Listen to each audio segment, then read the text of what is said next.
We are live on Proline TV, the Our Lads Football Network. Thanks for tuning in for a late edition of our Wednesday Proline picks. And we're going to be talking about the NFL and college football.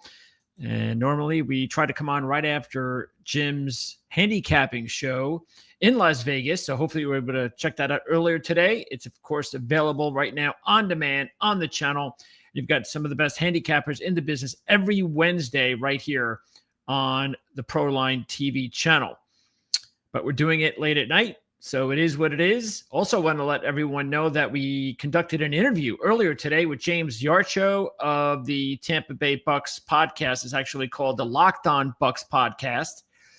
And James is going to come on Friday right around 7-ish Eastern time, so check that out. There's a link in the description of the video for the interview I did with James. You can check it out on the channel. And we went over a lot of the key injuries. I mean, we went over everything as far as the injuries of note, how it could affect Tampa Bay's offensive line, how basically it could affect their offense in general. So you might want to check that out if you are interested in wagering on the Bucks-Eagles game coming up, of course, on Sunday. And unfortunately, it's a 1 o'clock game. That game, I think everybody would feel it's the game of the week, but it's Baltimore, Kansas City, so they're going to get prime billing, and it is what it is.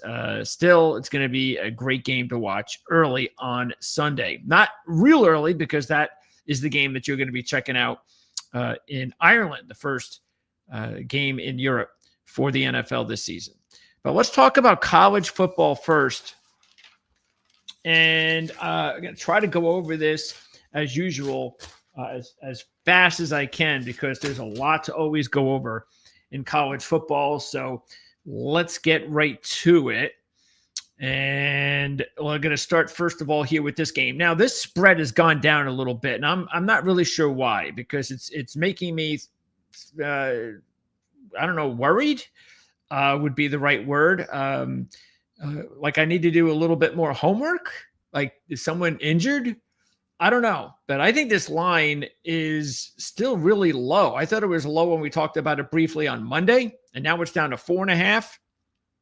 I came this close to making it my top college play for the weekly Wise Guy contest, but I decided to go another route.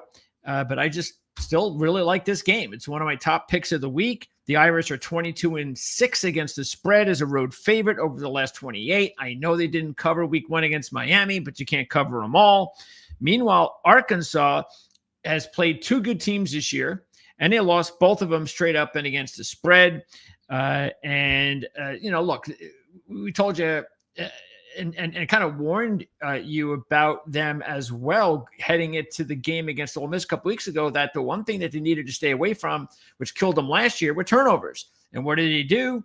Last big drive, they got all the momentum. It looks like they're going to punch in a late score and upset Ole Miss.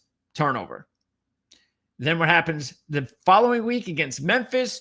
They're marching down the field. Looks like, they're definitely going to score here. I mean, SEC team, they're just running it down their throats. Fumble.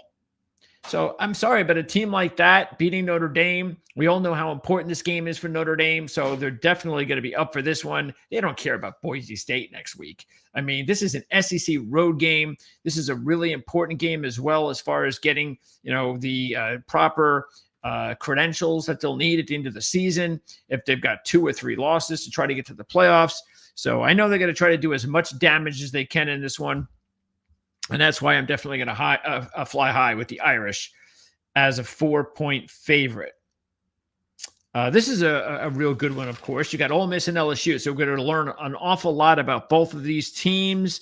The one thing, though, that has, I think, been the issue with LSU so far, because the offense has kind of slowed things down. It's the defense that's actually been carrying LSU this season, which is a big surprise. Hey, Nussmeier, isn't he supposed to be a top 5 draft pick next year? LSU, I mean, this is Brian Kelly, and they've got the quarterback and a good running back in Durham. They always have receivers. What's the problem? Well, I left out the offensive line, and that's the problem. When you lose 4 starters that get drafted in the NFL, I'm sorry, but you're just going to come down a little bit. And that's been, I think, the major issue for LSU. Now, can Ole Miss exploit that?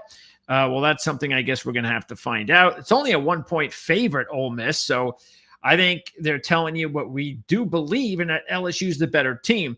Chambliss has looked really good, but remember, I mean, that's a lower level quarterback that was able to get some action the last couple of weeks.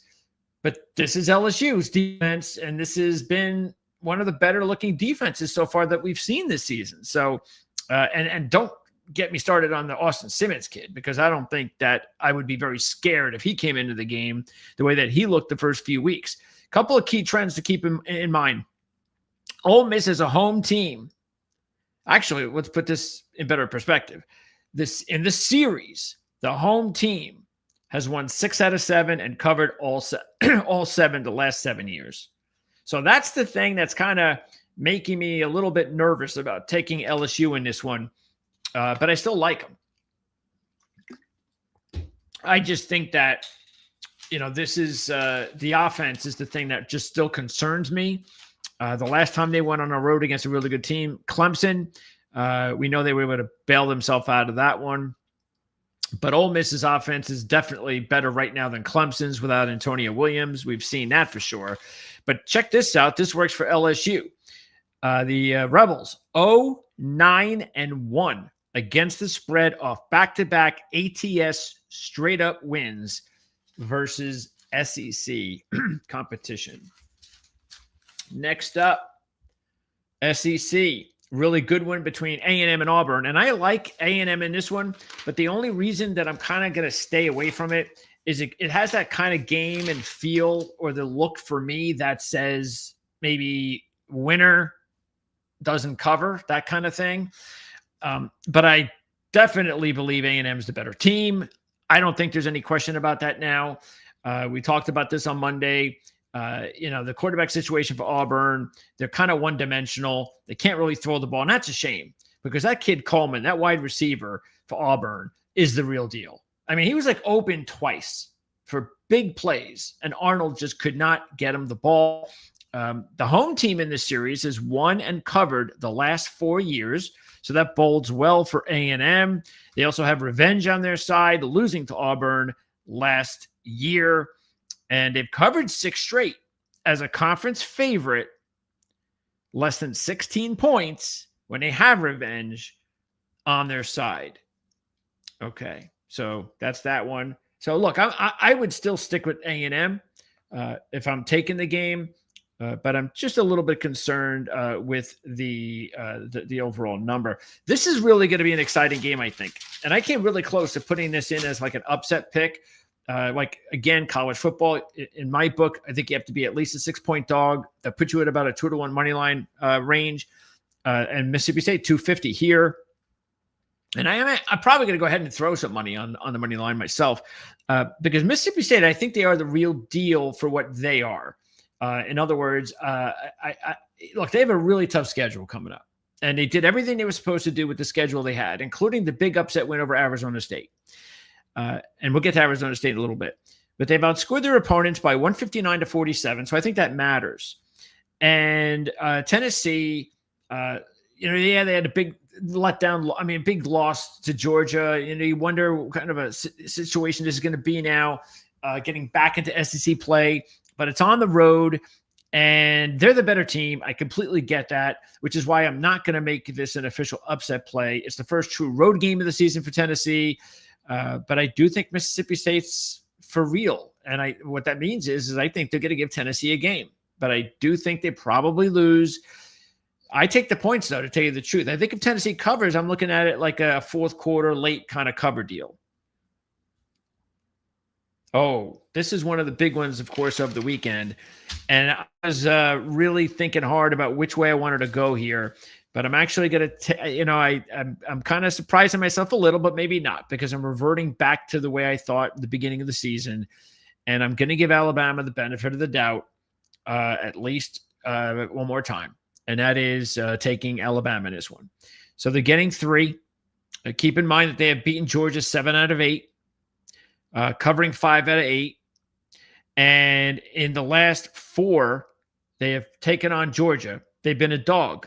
And they've won 3 out of the 4. The only one they didn't win was the biggest one, the national championship game And so I know how Georgia fans feel about that, considering it's the only win they've had over Alabama in the last 8 meetings. But Georgia's only 3-10 against the spread. Their last 13 is a home favorite. And that's something that definitely stands out. The good trend, though, this is a really good one. Georgia's 15-2 against the spread. Their last 17 as an SEC favorite with revenge. All right. Of course, Alabama beat Georgia last year by 7 points. And Georgia was a 1-point road favorite in that one.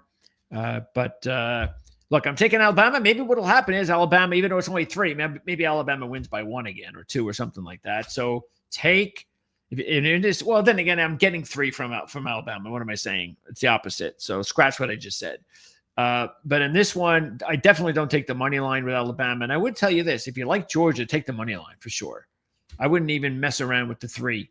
Because I think this is going to be a real close game. And we're going to know a lot about both teams, because even though I like Georgia against Tennessee, and I got kind of lucky in a sense, the way that they were able to come back and win that game in overtime, I think I had my bet hedged or something. I mean, or something like that, from what I remember, what the actually would have won if they would have kicked the extra point and all that.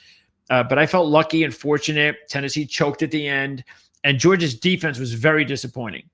I don't look at Alabama's team yet. Yes, the Florida State loss, nobody really liked it because of everything they were hearing off the field and the getting ready for the game and what they were hearing about, the Alabama players. But so far they have responded as good as you would want them to respond since then. That's why I'm willing to give them the benefit of the doubt in this one, because Georgia's defense has not looked good so far. And Alabama, really, even in that loss to Florida State, keep in mind their number 1 wide receiver, wasn't like a full go. I'm not even sure if Ryan Williams, I don't even know if he was playing in the game. I think he was, but he wasn't really a factor. And now everybody's out there. All the cards are out there for the Alabama offense, and I'm just going to go with them. I just don't think that Florida State loss is really as bad. At least it wasn't that bad on the field. I think everything that really came into that game after the loss was all about the off the field stuff. Because if you really look at the game, it wasn't like Florida State just marched up and down the field, did what they want, and Alabama turned the ball over 3 times. It looked sloppy.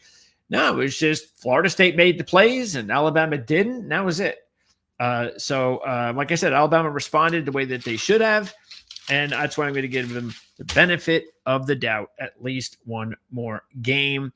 And there's only one more game to talk about in the SEC. This one. I'm just going to throw in a trend here. South Carolina, 3-0, straight up ATS, last 3 years versus Kentucky. But on the flip side, if you want to take Kentucky, they're 11-5 in the last 16 as a road dog. And how about this one? This is a playbook special. 18-1.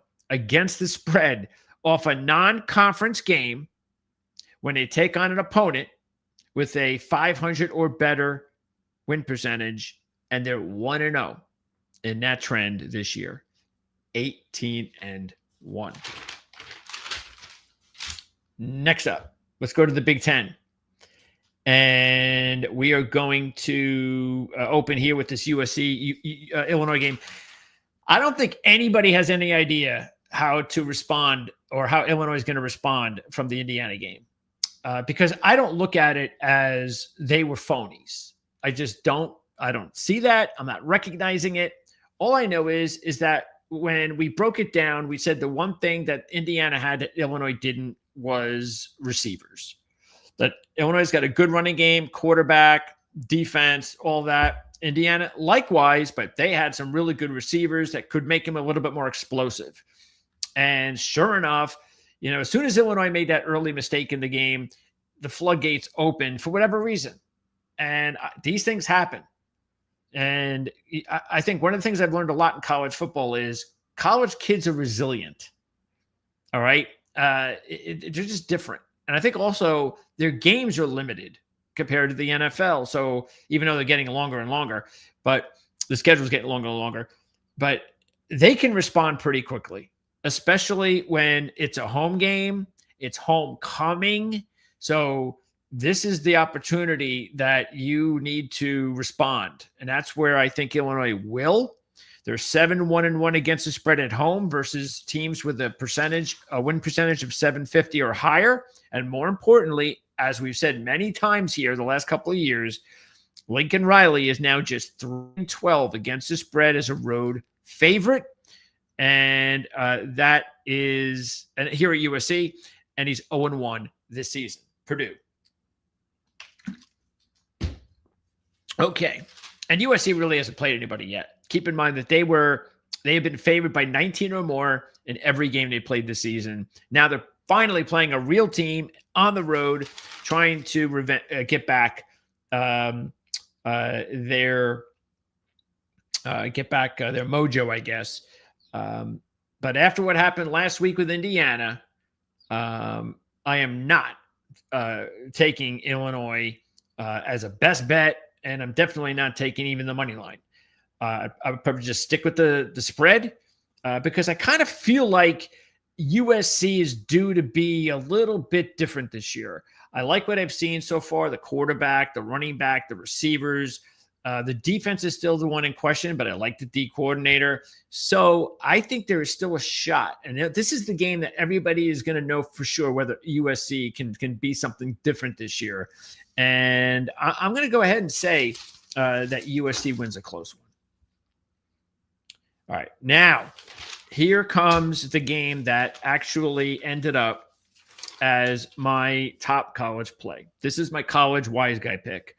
I mentioned this on Monday that I had no idea why this line was 4, and now it's 5.5. I think it was 4.5 on Monday or 4, I forget. And now it's actually gone up.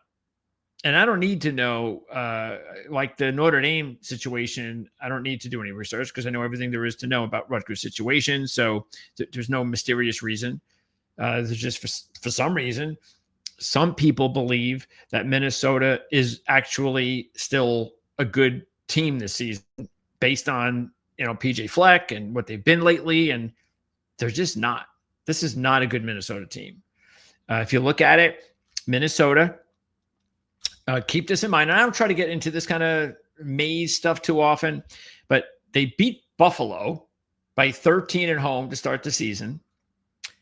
And Buffalo beat Kent State by 3. Okay. So, and Buffalo just lost last week as a home favorite to a Troy team with their backup quarterback who couldn't move the ball at all the week before. So, and here's a Minnesota team also that loses to Cal as a road favorite. And it lost by a couple of touchdowns. And then Cal just lost to San Diego State 31-0. So all of that is just like nice window dressing to kind of prove where I'm coming from. But I didn't need all of that and even have to look at all that. The fact is, Rutgers is just more talented than Minnesota. They just are. And the one thing that, of course, Rutgers has to do is play a little defense. And if they can do that, then they definitely win this game. The other thing to keep in mind, too, is that Minnesota's offense, look, the quarterback situation had been really good with Brosmer. He's gone. They now have a redshirt freshman there who has not shown well. Keep an eye on the injury report for Minnesota's running back, the kid Taylor, I think it is. Really good running back. He got banged up in the Cal game. And so didn't play the rest of the game. Now, I don't know the status. I'm guessing he's going to be okay in play. That's why this line's 5.5. I can't think of any other reason why they would put 5.5 if, Darian Taylor was not playing, because he is the best player on the Minnesota team. And I would definitely think he'd play. Keep this in mind, too, that next up is Ohio State. So Minnesota will be at Ohio State. They also coming off a bye, and I'm sure maybe that has something to do with it as well. But Rutgers is 4-1 straight up, 4-0-1 against the spread the last 5 years in their first road game of the year. Now, here's a really good one. Ohio State and Washington. And, you look at this and the first thing you think of is, wow, that's a pretty small point spread, isn't it? And that's the first thing I said on Monday. But then again, I remembered what I also thought about Washington in the beginning of the season. This is going to be maybe a nice little sleeper, mid-pack Big Ten team with a really good offense. I mean, they got an exciting quarterback, dual threat. Jonah Coleman is the best running back probably. Then again, there are a few players and running backs in the country that are really unknown to most people. And I've been touting, of course, Ahmad Hardy all I can from Missouri.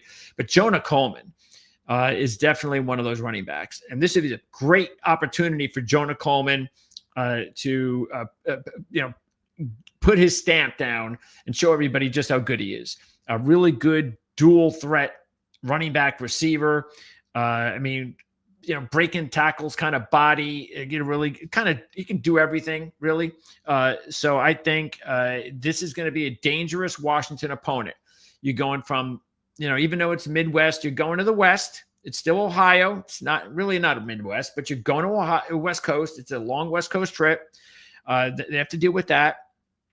And how about this? Jedd Fisch is 3-1 straight up, 4-0 against the spread, and his last 4 as a home dog. And this is last year at Washington and the year before in 2023 with Arizona. So that's the last 2 years. The Washington Huskies program has covered 6 straight when they take on an opponent coming off of a bye, and that is what Ohio State's doing. I think this is going to be a good game. And we're going to really find out how for real Ohio State is, because they had that ugly win to start the season against Texas, and then they haven't really played anybody. But they had a young quarterback, and actually the young quarterback, I think, has thrown like 3 interceptions or something like that in the last 2 games. So they really have to get going overall, and that's why they're only an 8.5-point favorite on the road in this one. So we're going to find out a lot about Ohio State. Are they for real? And remember, they lost a lot of players, a lot of key guys from the championship team. And Washington is just a much better team than last year. So I think this will be a fun game, and maybe not even a bad idea if you want to go this route and go with the money line. Say what the heck. All right, Indiana. Speaking of the Illinois, here's the flip coin side of it. Indiana, and I'm sorry, but I don't see any reason why you wouldn't want to take Indiana here. Iowa can only score against pretty below average defenses, and Indiana is not a below average defense. Indiana's got a good defense and a very good offense. And Iowa's just being outclassed here. Now, the only thing I could see that could possibly hurt Indiana is they played like such a perfect game and now they're on the road, that maybe that hurts them a little bit here. It's their first road game of the season. And then there's a bye coming up too. But under Cignetti, they've won and covered all of their games as a road favorite so far. That was last year. They've also, as a program, covered 7 straight as a favorite of 14 or less. All right. They're 1-0 in that spot this year. Now, these teams haven't met since 2021. So that's way early. That's way, a time period. Indiana was a completely different program. So things were a lot different. Iowa's beating them 8 out of 9. That's no big surprise. This is the first home dog roll for Iowa since 2022, but they lost that game to Michigan by 13. So I don't put anything into that. I think Indiana is a definite play here. And with their offense, even though Iowa's got a pretty good defense, it's not a great defense. It's a defense that lost some key players from last year. And look, Rutgers went out and scored 28 points or something like that last week. I don't see any reason to think Indiana can't do any better. They should, and they have a better defense than Rutgers. UCLA gets their new head coach, interim coach in this one, so that's a role I would stay away from. Now, here is another big one of the weekend: Oregon and Penn State. We'll have the Penn State post-game show. You can check that out right after this game. Wow, it'll be a late game. I guess I got to stay up. All right, so how about this? This is funny. I'm sure we'll talk about it tomorrow on the Playbook Show at 1 o'clock Eastern. Head coach James Franklin is 1-15 straight up versus top 5 teams.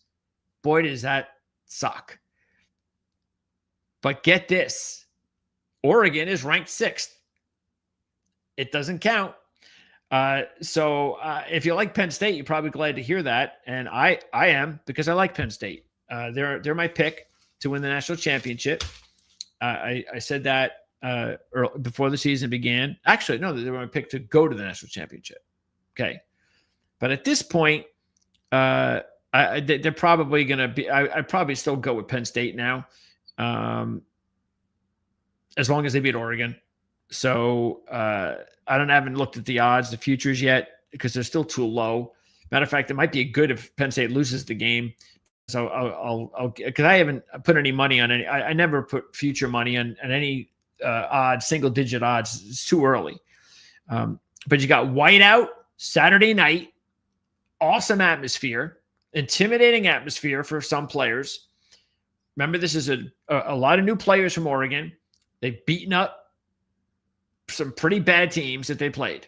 So Dante Moore has done a really good job so far, has not been in this situation. He's still a young quarterback that's making, I don't think he's made more than what, 5? No, actually he's made some starts at UCLA. So I don't even know if he's made 10 starts in his career yet, but he's never been in a situation like this before. And how about this?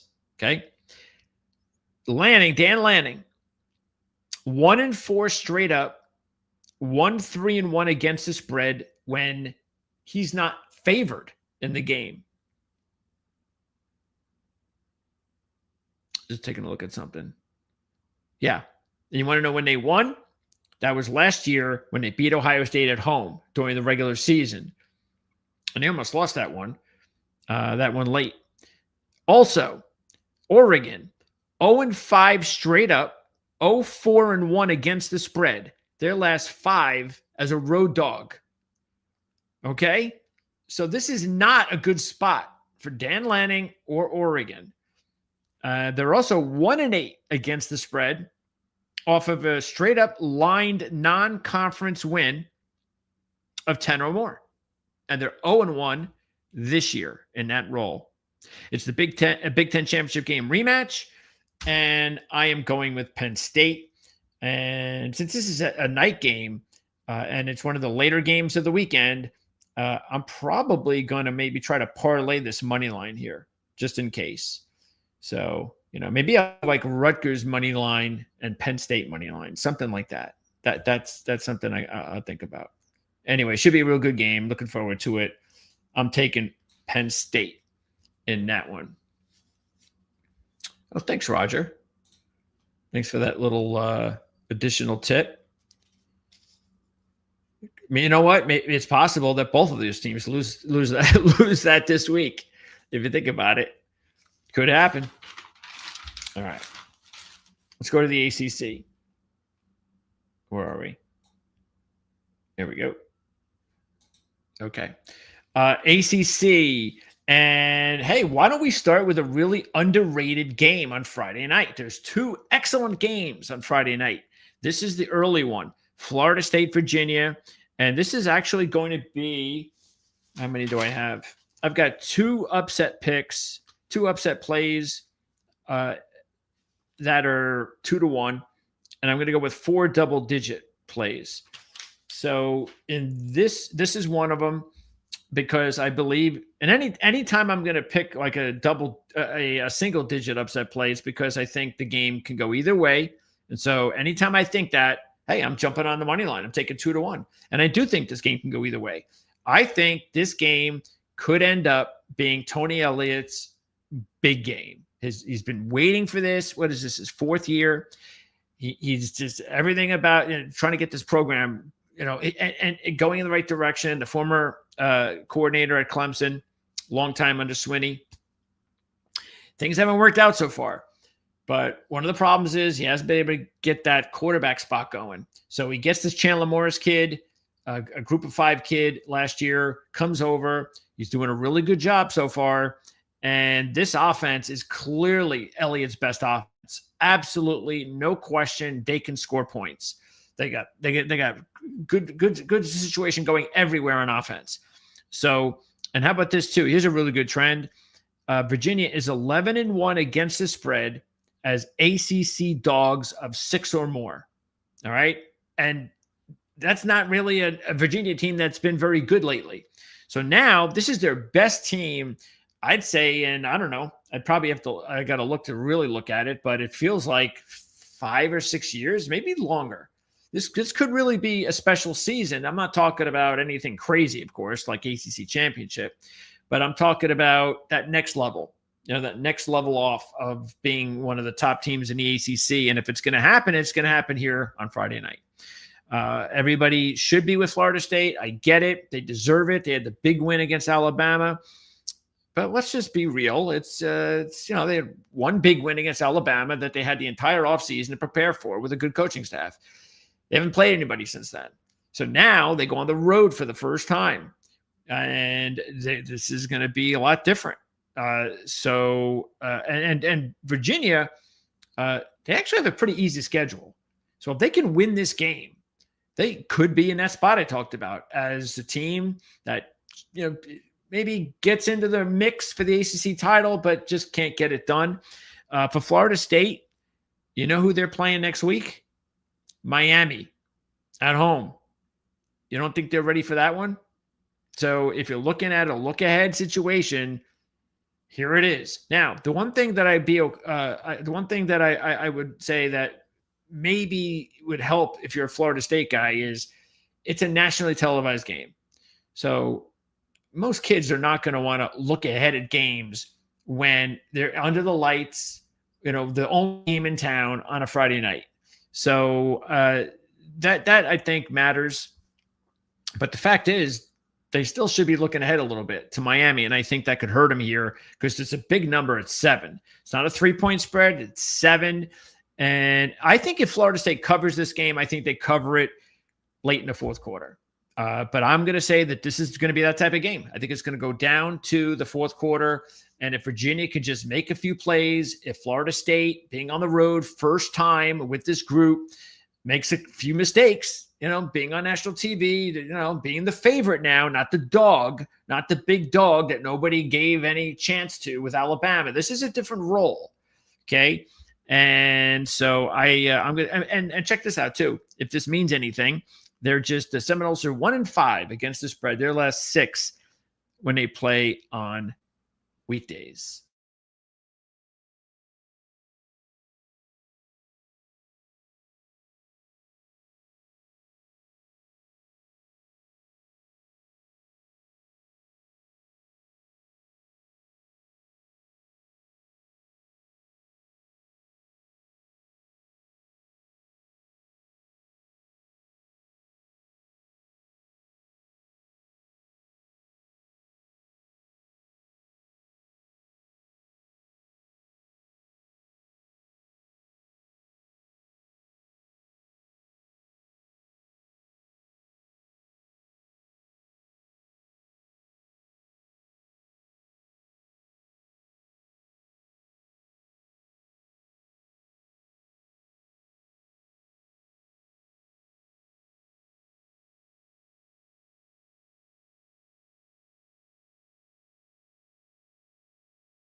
Why did my mic go out? 9:52. Okay, it just went out. I don't know why it does that. That aggravates me to all hell. I don't touch anything, and the mic just decides to go out. That just happens like way too often lately.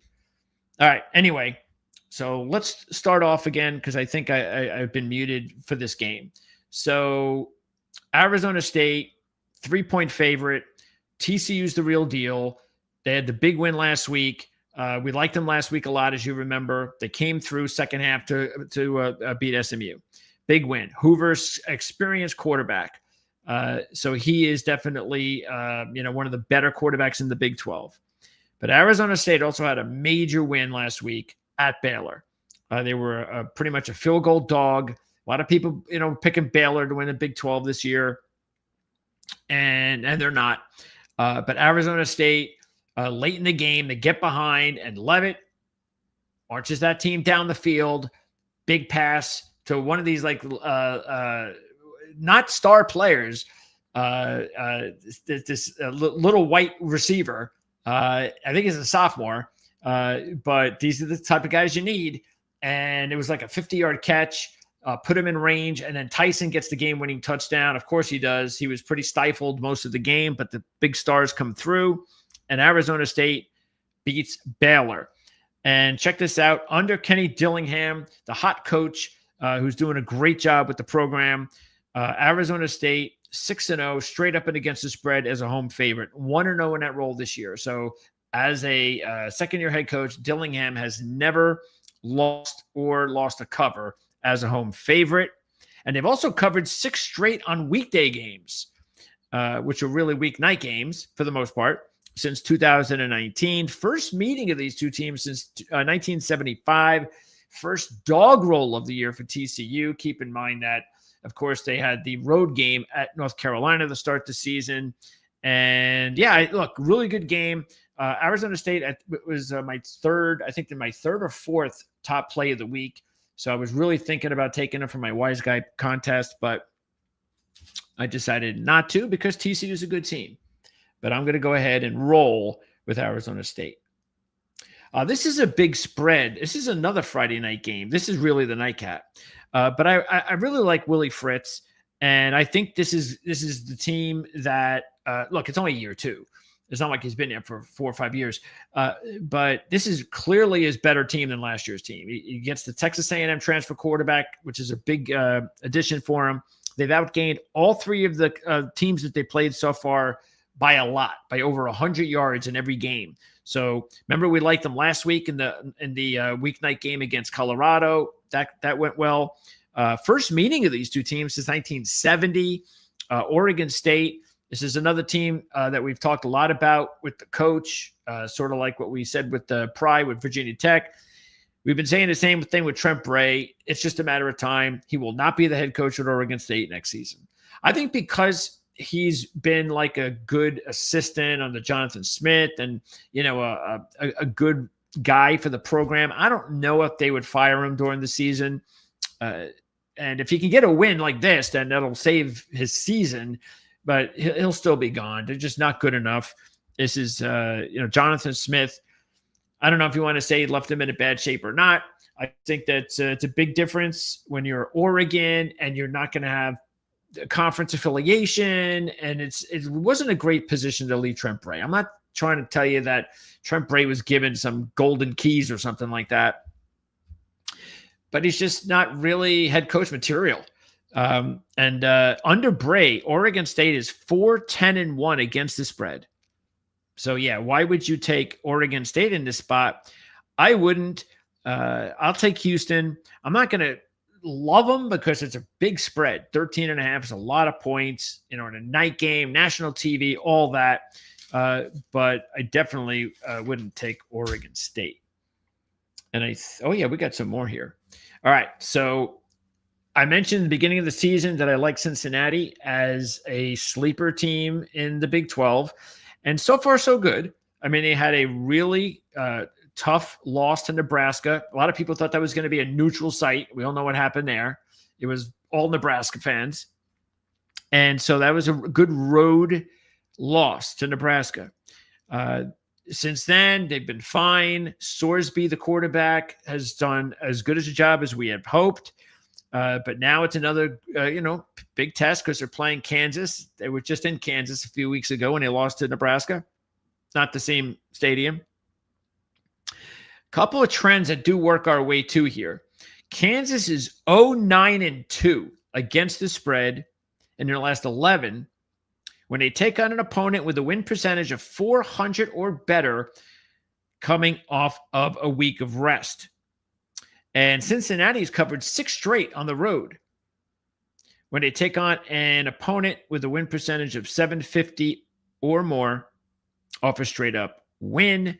That's Kansas. And Kansas had that loss to Missouri, which I think kind of is a reason why I'm taking Cincinnati here, because the wins so far Kansas has had this season is, I think, where they're 3-1, have been just against teams that they should be beating. I mean, they're overmatching these teams. But then they get overmatched when they go on the road against a really good, underrated Missouri team that really kind of blew them out after sacrificing like a 2-score lead by Kansas early on. And I just think that, now that I'm not saying, of course, Cincinnati is Missouri, but I just think that this is a vulnerable team. And I think that if Cincinnati is going to be the sleeper team that I said they could be, then they obviously have to win this one. So I'm willing to give them the benefit of the doubt. And it's not a big play or anything, but hey, they're plus 170 on the money line. That's the way I'm going to go. I'm going to take the Bearcats in the money line. Central Florida, Scott Frost. Nice to see they're off to a good start, but they haven't played anybody. Now they're on the road, and they're playing a team for real. Now, we don't really know what to make of Kansas State so far because Chris Kleiman's a really good coach, but this has just not gone well. A lot of people expected some big things for Kansas State this year, but early in the season when we were predicting the Big 12, we just didn't see what they were seeing because they've lost a lot of talent here. Yes, Avery Johnson's still there. And maybe that's what it was. Quarterback's been really, what is this, year 3 or something like that? He's been playing since a true freshman. The problem is Avery Johnson's just not getting any better. A lot of people thought Avery Johnson was going to be the star quarterback. It was a big-time recruit pickup for them. He just hasn't been that. And they had to – I remember we liked Arizona last week. What was it, a Friday night? I think something like that. And they just looked awful. They got – I don't even think they had 200 yards of offense. 0-3 straight up and against the spread versus FBS teams. The only win they had was versus North Dakota from the FCS, and they won that game by 3. Okay, so the only thing that I would be timid about if you're taking Central Florida is that K-State had the week off. And again, like I said before, college kids, resilient, they had the week off. So they're trying to reset here. Let's just reset. We got a long way to go for the rest of the season. We could still win this thing. I guess you could look at it that way, and look, we don't know about Central Florida at all, but they do have a quarterback, that Tavian Jackson, who I think is a fine, decent quarterback for where Central Florida is right now. He's got a little experience coming in this season, dual threat type as well. Nowhere. I mean, this is not the Central Florida team that Scott Frost wants to eventually get to. We know that. But the way Kansas State's played this season, I mean, take the points, I guess, right? And maybe the plus 185 is not even a bad idea. I just got to believe that Kansas State, because of the week off, will kind of maybe get back to what we've seen before of them. And who knows? I mean, maybe they'll just come out and just wallop Central Florida. I have no idea because we don't really know anything about Central Florida at this point either. All right. Oklahoma State, they finally got rid of Gundy. And 1 week, I guess, it was good that they got rid of him last week because, as you know, we took Tulsa last week as our double-digit upset play. We went 1-1, and that's all you got to do. In double-digit upset plays, all you have to do is really, depending on how many you hit, all you can do is, how many you pick. You only have to usually hit 1. That's what I like about the double-digit upset plays. So, but Oklahoma State, it's a shock how things fell apart for Gundy. Shame. We still have 2 more games we like.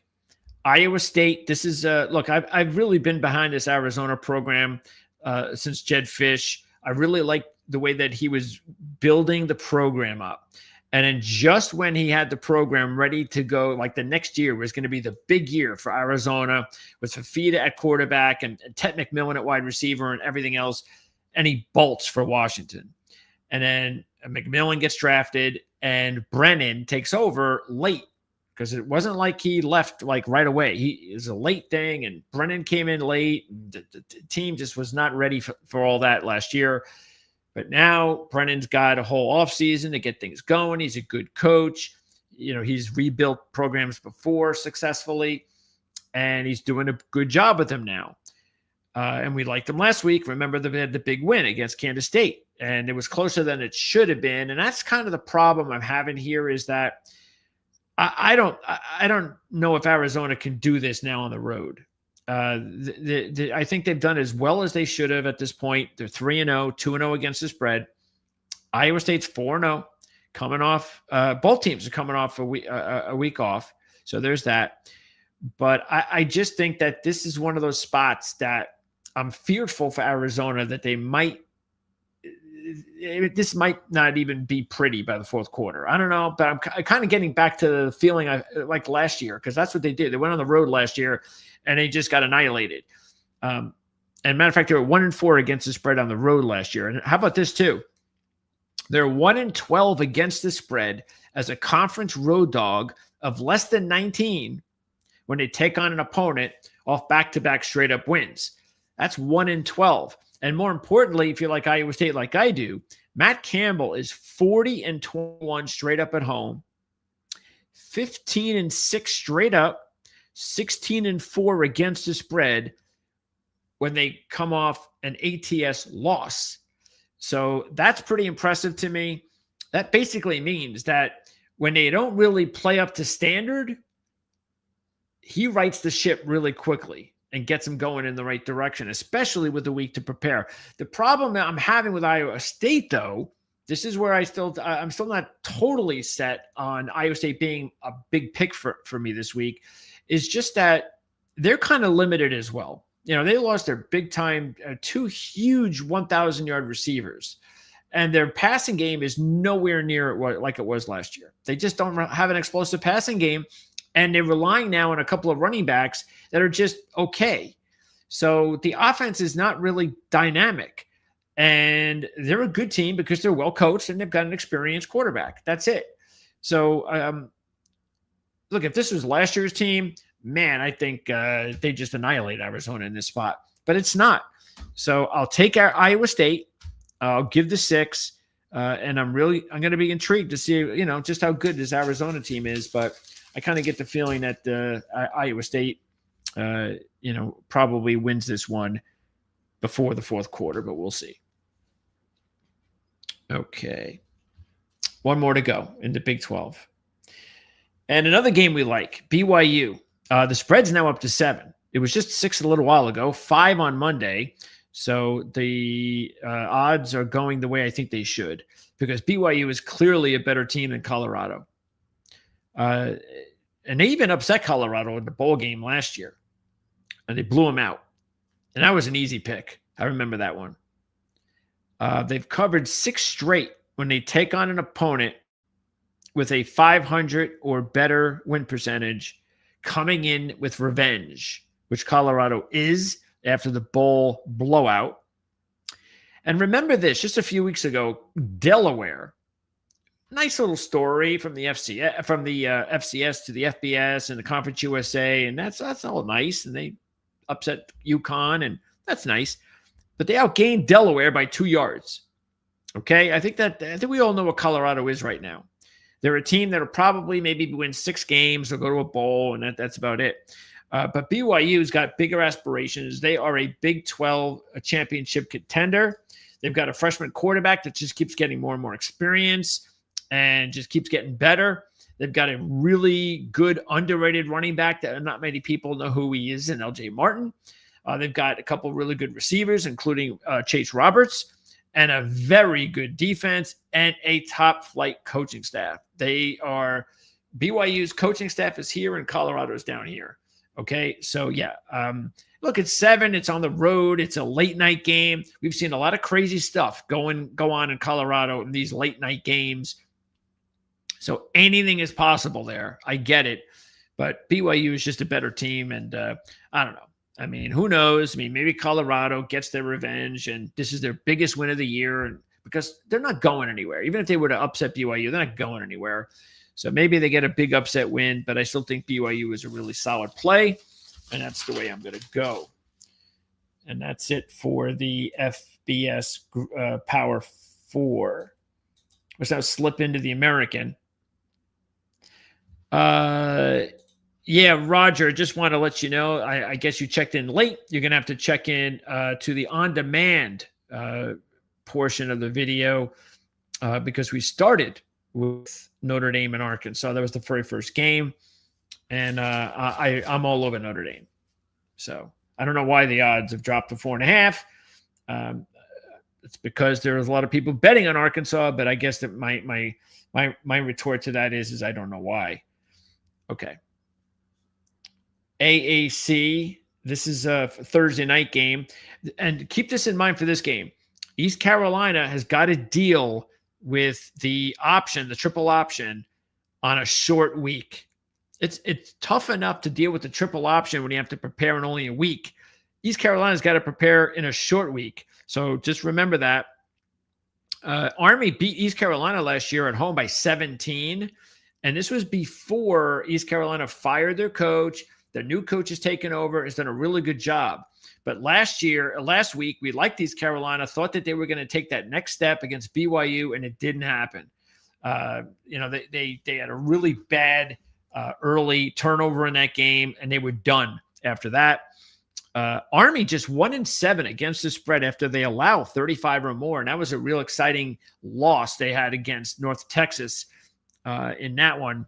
A lot of points they gave up, but North Texas is right now they've been playing better than East Carolina, so that's not something that not by a lot, but that's not something that I think really matters in this one. Anyway, I don't know. I think the one thing that I would just be wary of if you're taking East Carolina is the short week to prepare for the triple option. Remember, I said this on Monday with this line here in South Alabama because I had to do some more research on that because I could not figure out what the heck happened to South Alabama last week against Coastal. Because Coastal has done nothing all year, and Tim Beck's another head coach that will not be coaching his team next year. Okay, he's gone. He should be gone. If they would have got blown out by South Alabama, I think he would have been gone this week. But South Alabama goes into the second half in that game. They got the lead, and then all of a sudden, they got a couple of turnovers. They had a terrible punt that led and a punt and a turnover that led to 2 touchdowns for Coastal. And then to top it all off at the end of, when South Alabama was hoping to get into it, they had a fumble return for a touchdown, which put the game out of reach. So they were a disaster in the second half at home. They just gave the game away to Coastal. This is why this is one of those games, sort of like Illinois. That's why I'm willing to give Illinois a break for 1 week. Because remember, there's all those trends that were all Brett Bielema and Illinois and on the road dog and all that stuff. And so when something like just goes crazily wrong in one game or one half, I'm not going to throw all that out. I'm willing to give that team another week. And that's what I'm going to do with South Alabama. They had a really good loss when they lost a competitive game to Tulane. They had a really good loss when they were not blown out at LSU. I think it was LSU. And so they're in a situation now where all of a sudden, because they had one bad half, I guess they're no good now. Because there's no way they're a 12-point dog if they go on to blow out Coastal last week. I think it's 7. And then I'd be okay. And I'd be like, all right, maybe South Alabama would still be a nice little money line play. But now they're 4-1 on the money line. That's a little bit too much for me. I'm willing to give them a shot here. This would be my last shot with South Alabama to say that, there's more there. And maybe they could take advantage of a team that had the overtime win, big emotional win. And let's keep this in mind too. North Texas has had 2 overtime wins this year. And we know Army's not the same team last year, so they're not as good as they were last year. And then they go into Western Michigan. Yes, we've talked highly of Western Michigan as a nice program in the MAC, maybe a nice little sleeper to keep an eye on. But still, it was overtime to Western Michigan. So, and they were losing that game late. They were very fortunate to take that game in overtime and win it. So here they've beaten Western Michigan and Army in overtime. And they're a 2-touchdown favorite against South Alabama. Now, maybe some of that has to do with the fact that they're 8-2 against the spread as a home favorite since 2021. They annihilated Washington State a couple of weeks ago in the same spot. But again, I'm just going to give South Alabama the shot here. I'll give them a shot. I think it's worth it. And they will be one of my double-digit upset plays of the week at plus 380. And then here is another double-digit upset play I'm going to go with. That's right. I'm going to take on Rice here. And I've mentioned already this season, I really like the hire of Scott Abel, the Davidson coach who had some success in the FCS. And I think it's the really good hiring at Rice. This is actually a matchup of 2 of the 3 option teams in college football, triple option teams in college football. That's what Rice has turned themselves into, triple option team. So I think that could be interesting. Anyway, it's a lot of points. It's 14.5 points. And remember this, because I picked him last year in the same spot, same role. I had Rice as a double-digit upset pick last year. They were getting 13 at home against Navy, and they upset Navy. Matter of fact, they won that game easy. So here they are a year later, and they're in the same spot. So it's like, I know it's at Navy. I get it. And Navy's a good team. Navy will win probably at this point. The early season schedule Navy's pretty manageable. But I think at week 7 or 8, it gets really hard. So if they're going to have any chance, obviously they got to beat Rice and probably win handily. But they did not win handily a few weeks ago when they took on UAB. That was a really close game until late. We know UAB has not been that very good under Trent Dilfer, even though John Kitna's kid is playing pretty well for them at quarterback. We might take a look at UAB as an upset play at some point this season. But anyway, keep this in mind. This is important, maybe, if you want to look at it. Navy's 1-9 against the spread as a favorite in the first of back-to-back home games. The thing that works against Rice, and I'm going to full disclosure, if you like Navy, you'll like this one. Rice is 0-7-1 against the spread as road dogs of less than 17 when they take on an opponent with a greater than 600 win percentage. Of course, Navy hasn't lost yet. But yeah, I think this is as good as a double-digit upset play as there might be out there. So I say, what the hell? Let's see. And then this is the one I'm definitely going to be the most concerned with out of my double-digit upsets. But yes, I'm going to go ahead and do it.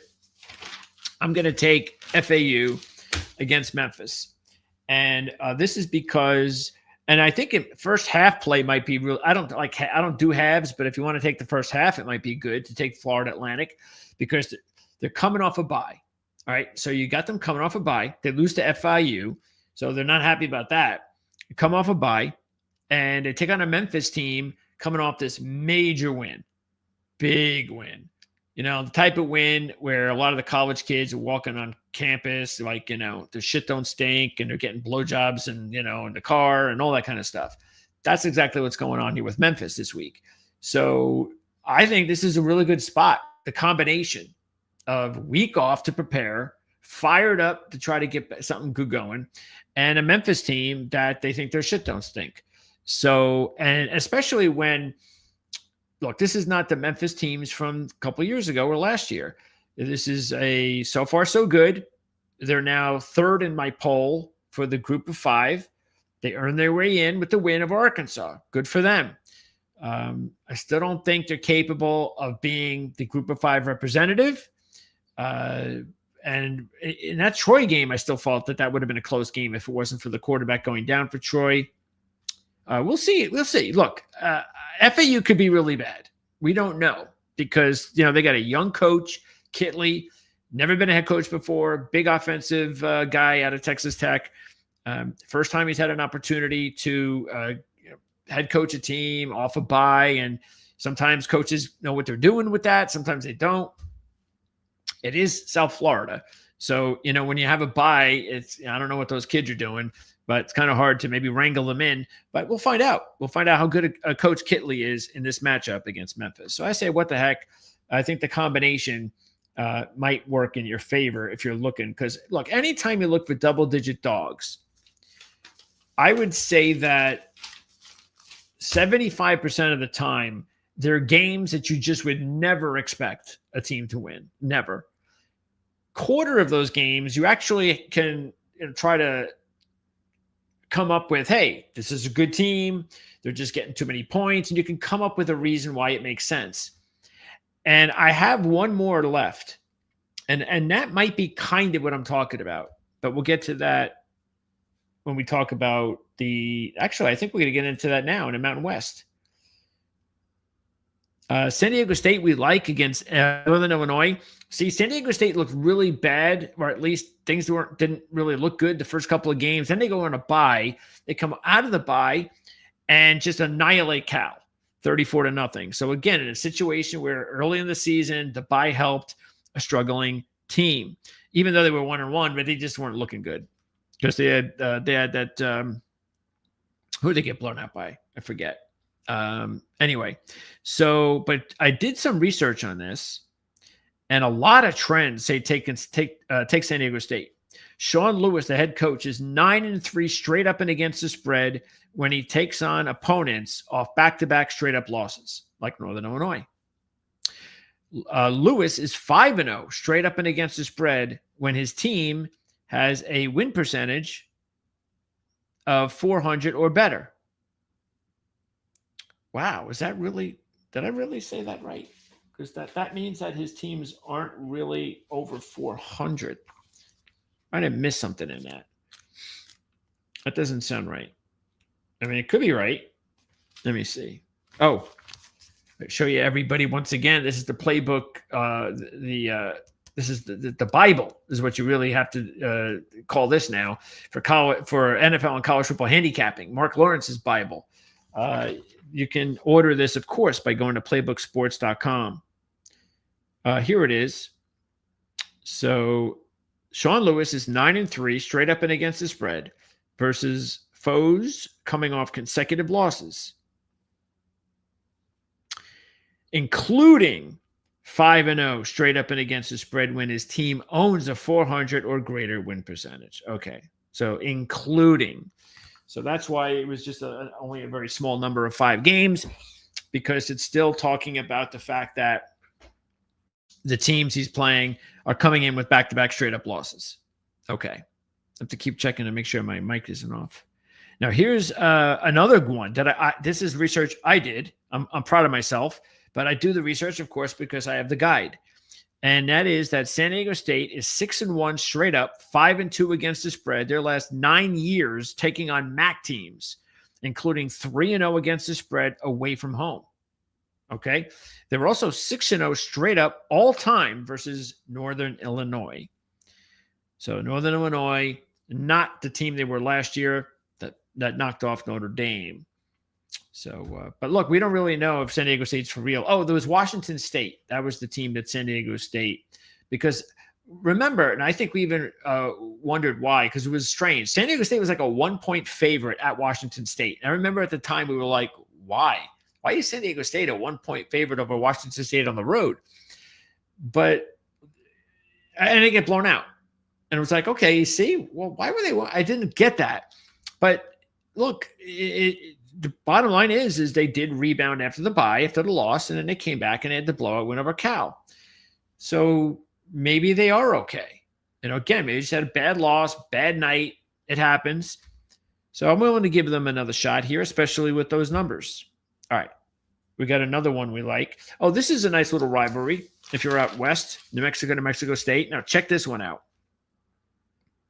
New Mexico is 1-9 against the spread when they take on opponents coming off a bye.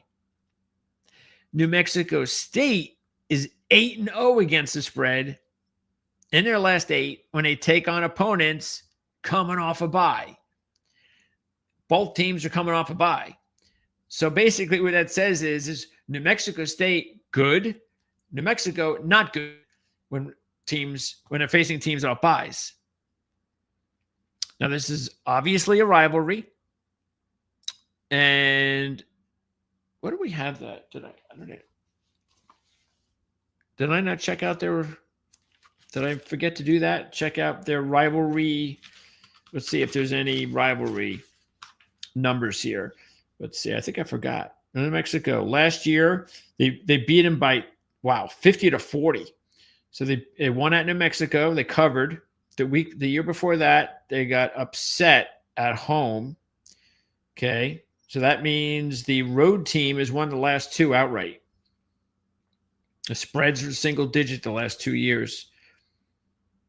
And then the road team lost in 2022, which was New Mexico. So New Mexico State's beaten New Mexico 2 of the last 3 years. And they've split the last 4 years. Okay. So there, it's not like this is, even though New Mexico is Mountain West and New Mexico State in a weaker conference, it's a nice rivalry and it's a big number, 14 points. Look, I like what I see from New Mexico so far.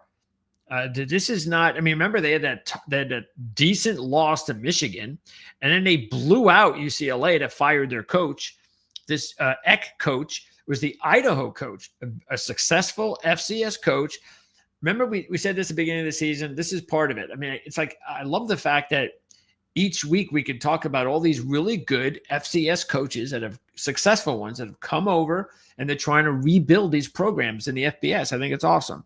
Anyway, Eck also brought the quarterback from Idaho to New Mexico, and they've been doing so far so good. That's why it's 14. But this is a rivalry, and strange things can happen in rivalries. Here's one that works against the Lobos big time. We told you about the rest stuff, the buy numbers that didn't work out for New Mexico either. How about this? They're 2-15 against the spread in their last 17 as a home favorite the last 10 years. 2-15. That's when you know you don't have a really good program there. Okay. So I guess it's telling you to take New Mexico State. Here's another dog play that we're going to take, another 2-1. We took Virginia at 2-1. We're going to take Hawaii at 2-1 as well. They had a really tough loss to Fresno last week. They outgained Fresno, but they had a late touchdown, could not get the 2-point conversion to take it to overtime. They lose that game. Look, we've spoke highly about Hawaii's chances this year in the preview, and they haven't done anything to disappoint us. They had the week 1 win against Stanford. They had a game, this Fresno game, they probably should have won or could have won, I should say. And they've outgained 4 of their 5 opponents. The only one they haven't outgained was Arizona, of course. I mean, that's major level of competition. And they're 3-1 against the spread on the year. Air Force is 0-2 against the spread, straight up, and ATS versus FBS teams so far. And they've given up 98 points in those 2 games. So their defense, which is their calling card the last several years, not good. Now, they finally saw some production, though, from the quarterback, this kid Zarka. And remember, in the beginning of the year, when we were talking about Air Force's chances, and they could be a nice sleeper team because we expected their defense was going to be better. So could they find a quarterback to replace the other quarterback that got them on a roll late last season? But he graduated. So could they find that new quarterback? Well, this was one of them that we talked about, this Zarka kid. And he finally broke out last week, had a major game in the loss to Boise. And that was a competitive game. That one was back and forth. It's just that Boise had established a 2-score lead. And once they did, then it was back and forth. Air Force would get within a score. Boise would go up 2 scores. And it was like that for like a whole half or more. So that's good for Air Force. And they've got Navy next. So keep that in mind. And it's this big number. I mean, it's not like it's 3 or 2 or anything like that. So you can get 7. And I think Hawaii deserves the benefit of the doubt. I know it's a road game, and Hawaii is always tough to go with that direction, off the mainland, head to the east, head to the coast. But they're actually not terrible in these spots. So I'm going to go ahead and take Hawaii as an upset play. Why not? And give them a shot here. Because they could really use like a big win. Like if they want to get into the mix of being the sleeper team we thought that they could be, they've got to win a game like this. And here is our final double-digit play that I think has a little bit more in the lines of what I was talking about, where you've got a program, a winning program like Appalachian State. They've had the history of these types of upsets and all that kind of stuff. But if you look at it, the reason why even on Monday I just didn't really have a feeling for Appalachian State at all was because they didn't play anybody. But doing the research, going over everything, I think they have a shot here. And the reason I think they have a shot is because even though they haven't played anybody good, and they have a loss, so that doesn't really that's not. And again, that's the whole reason why I said that early on Monday that I didn't really have a good feel for Appalachian State. But they have outgained all of their opponents pretty comfortably, and what they've done is in the transfer portal, they brought in a nice quarterback, a nice running back, and a nice receiver. So that really gives this offense a shot. So they got, Swan, the quarterback, was a quarterback at Vanderbilt a few years ago when actually I think they had like a big upset win or two when he was the quarterback. So they've got really good transfer players at all three key positions on offense so they can score. So they're good there. They're also 8-0-1 against the spread off a double-digit straight-up road loss, and 8-1 against the spread as dogs of 6 or more. So that's good. So if you want to take 16, I think that should be pretty decent. Now, Boise's been a good home favorite, though. They're 12-4-1 in that role in the last 17. That's kind of why, especially when I'm doing, just for me, when I'm doing double-digit money line upsets, I kind of stick with the money line. Because a lot of times, if you don't hit it, like if you don't got it, like, hey, anytime you're looking for an upset in college like that, you need to have everything go your way. And yeah, I got it. But when you don't got it, then a lot of times, well, hey, you were a big dog for a reason, and you're gonna get blown out. So that's why I just stick with the money line plays most of the time. But again, I can see why you'd want to take 16. Now, the other reason, and one of the bigger reasons why I'm taking this, is because we all know or should know what's going on next week for Boise. They're going to South Bend, Indiana to take on the Irish in what is going to be a monster game for the program. So I think that matters. They're a big favorite going to Notre Dame next week. They got an Appalachian State program that's got some talent, they tradition, and they have some guys that can put things together for you offensively and make things dangerous. So that's why I think, hey, why not? We'll give them a shot as a double-digit upset play. Okay. The other thing, too, about taking double-digit upsets all the time, especially when you take, between 3 and 5 a week. And once again, the trick is, or the key is, you just got to hit one of them to at least break even or make a little bit of money, is that you wind up in a lot of situations where more often than not, statistically speaking, you're going to lose. And statistically speaking, you're going to lose big.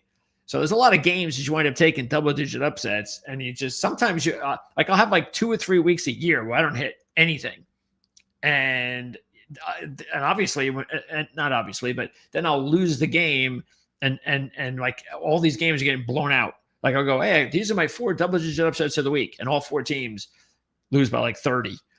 That's what happens. That's the risk you take, but. When you're handicapping games, you don't, you have to have no ego, and you have to put all that stuff, that's old news. Okay.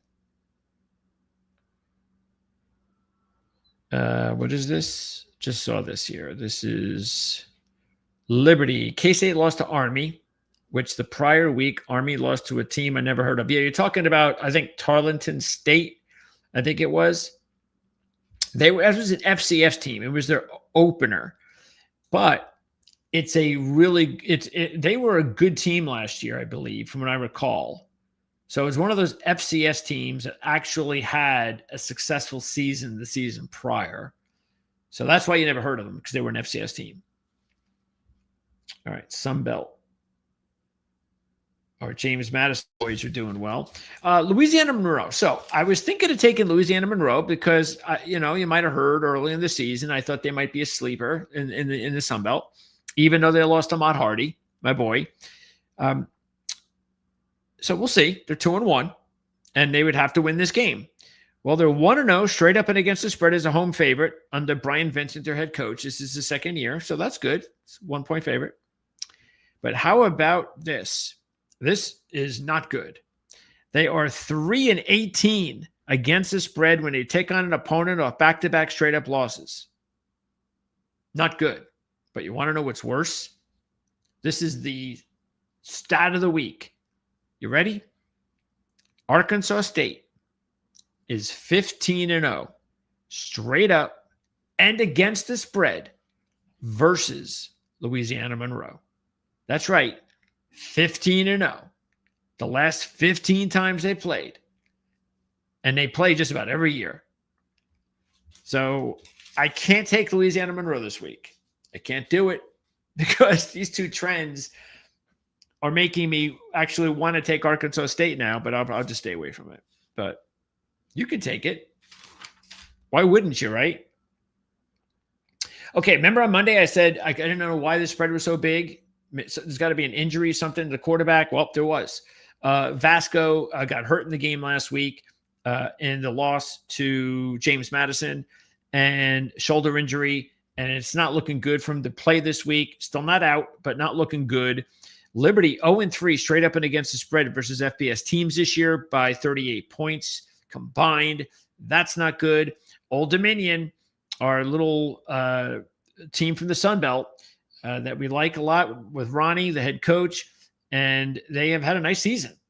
You know, the Indiana loss actually looks pretty good right now, but this is danger.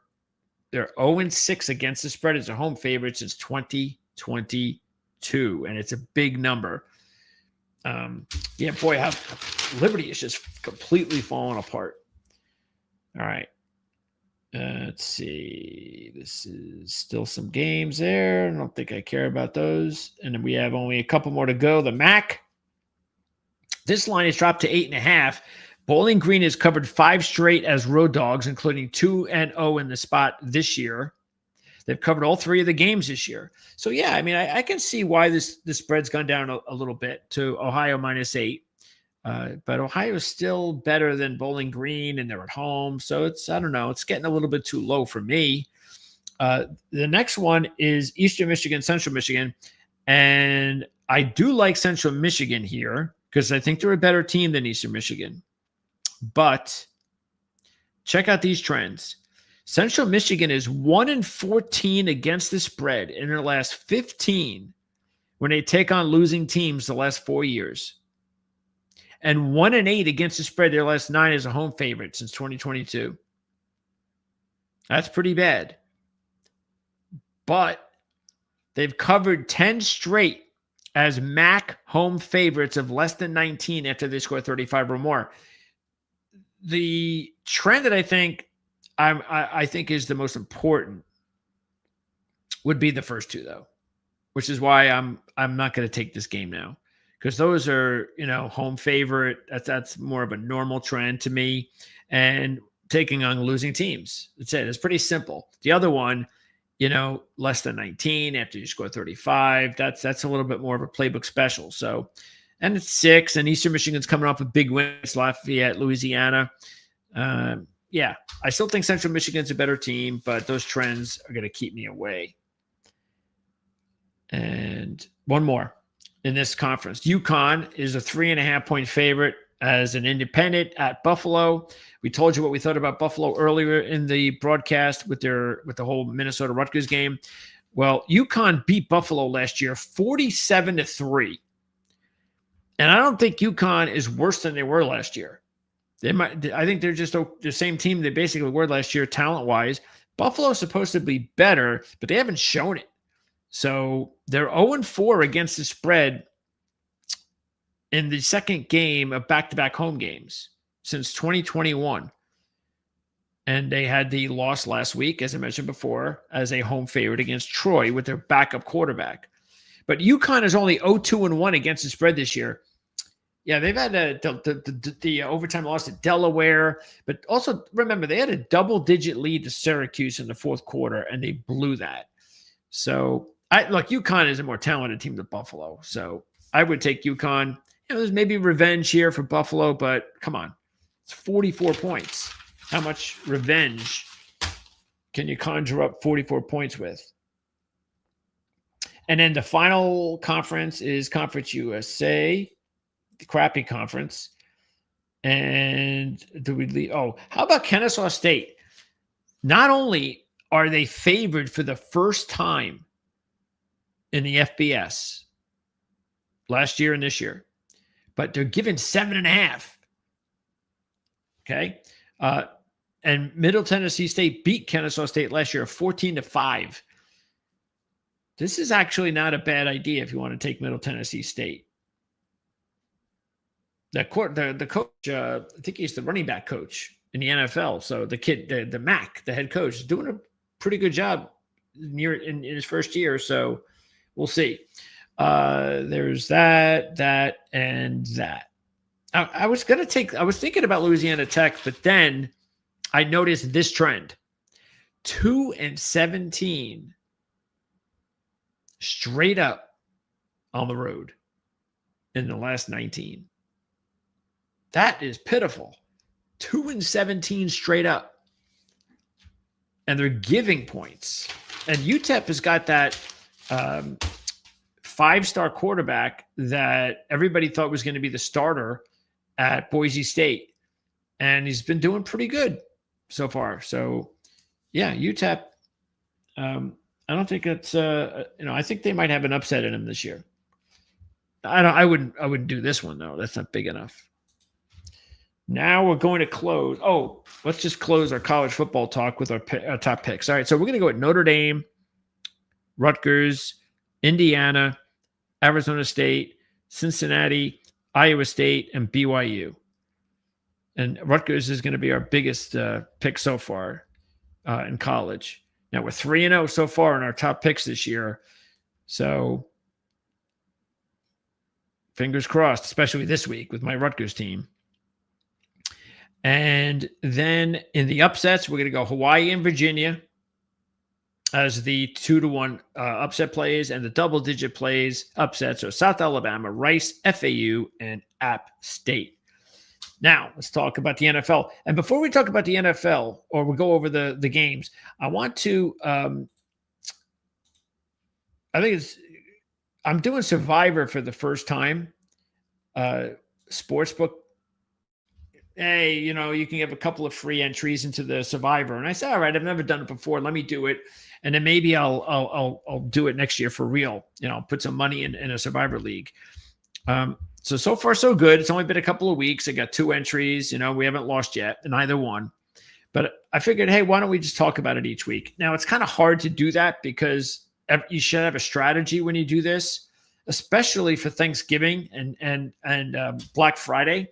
So it's a no-brainer. If you're in a Survivor League, you have to look ahead to Thanksgiving and Black Friday, and you've got to already make your picks so you know which teams you're leaving there, because some of these contests, if you don't have a team that's left, obviously, or if you do, let's say, oh, those are the only 2 teams I have left, and they're 10-point dog on Thanksgiving or something like that. So don't forget that. Make sure that you look ahead to those games. But this week, I think the teams to take are Buffalo, Detroit, and Houston. And I haven't taken Detroit or Houston yet. So that's probably the way that I'm going to go with my 2 entries, because I took Buffalo last week against Miami. So I think I'll do that. I'll probably go Detroit and Houston with mine this week. Now, let's get into Thursday night NFL. And this is going to be one of my plays. Matter of fact, this is my wise guy play in the NFL. And I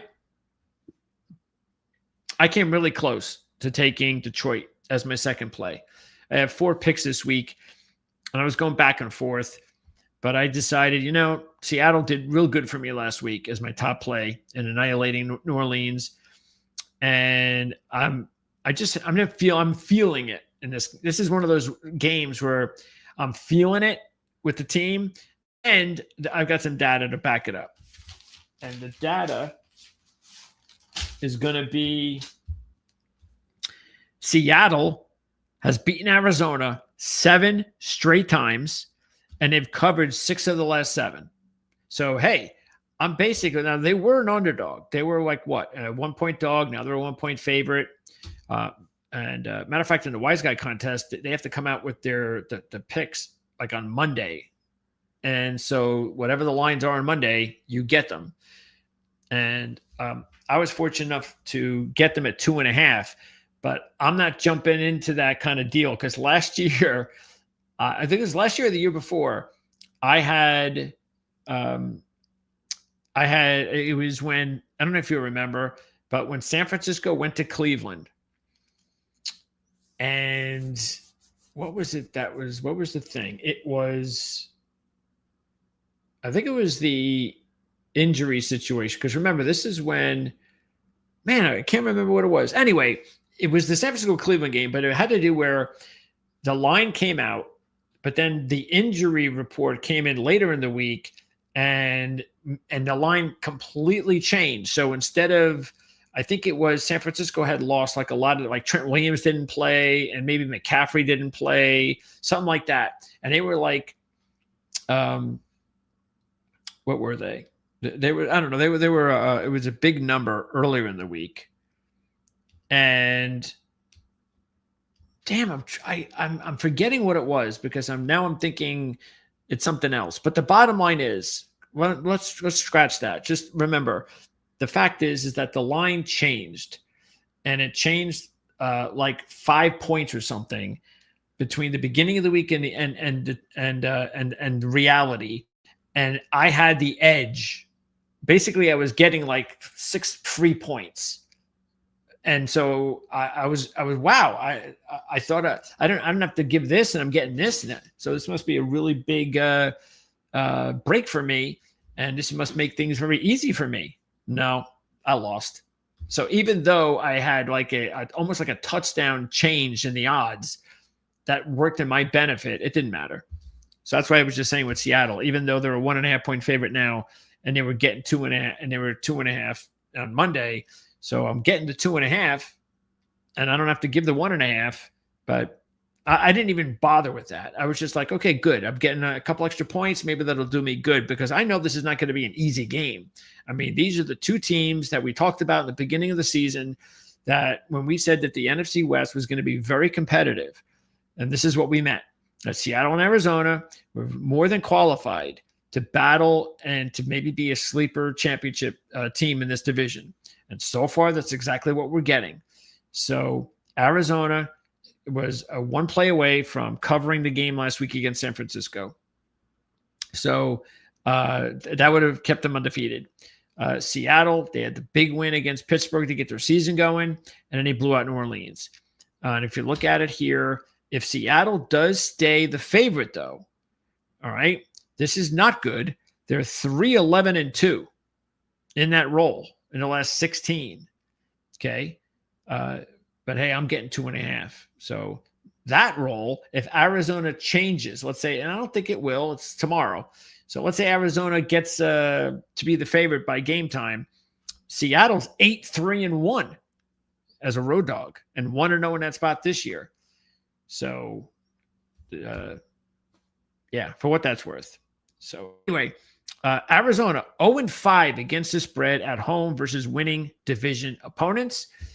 And I just, I think there's some good trends to go on. I think the biggest one of all, that it's the one that I care most of all, are the matchups.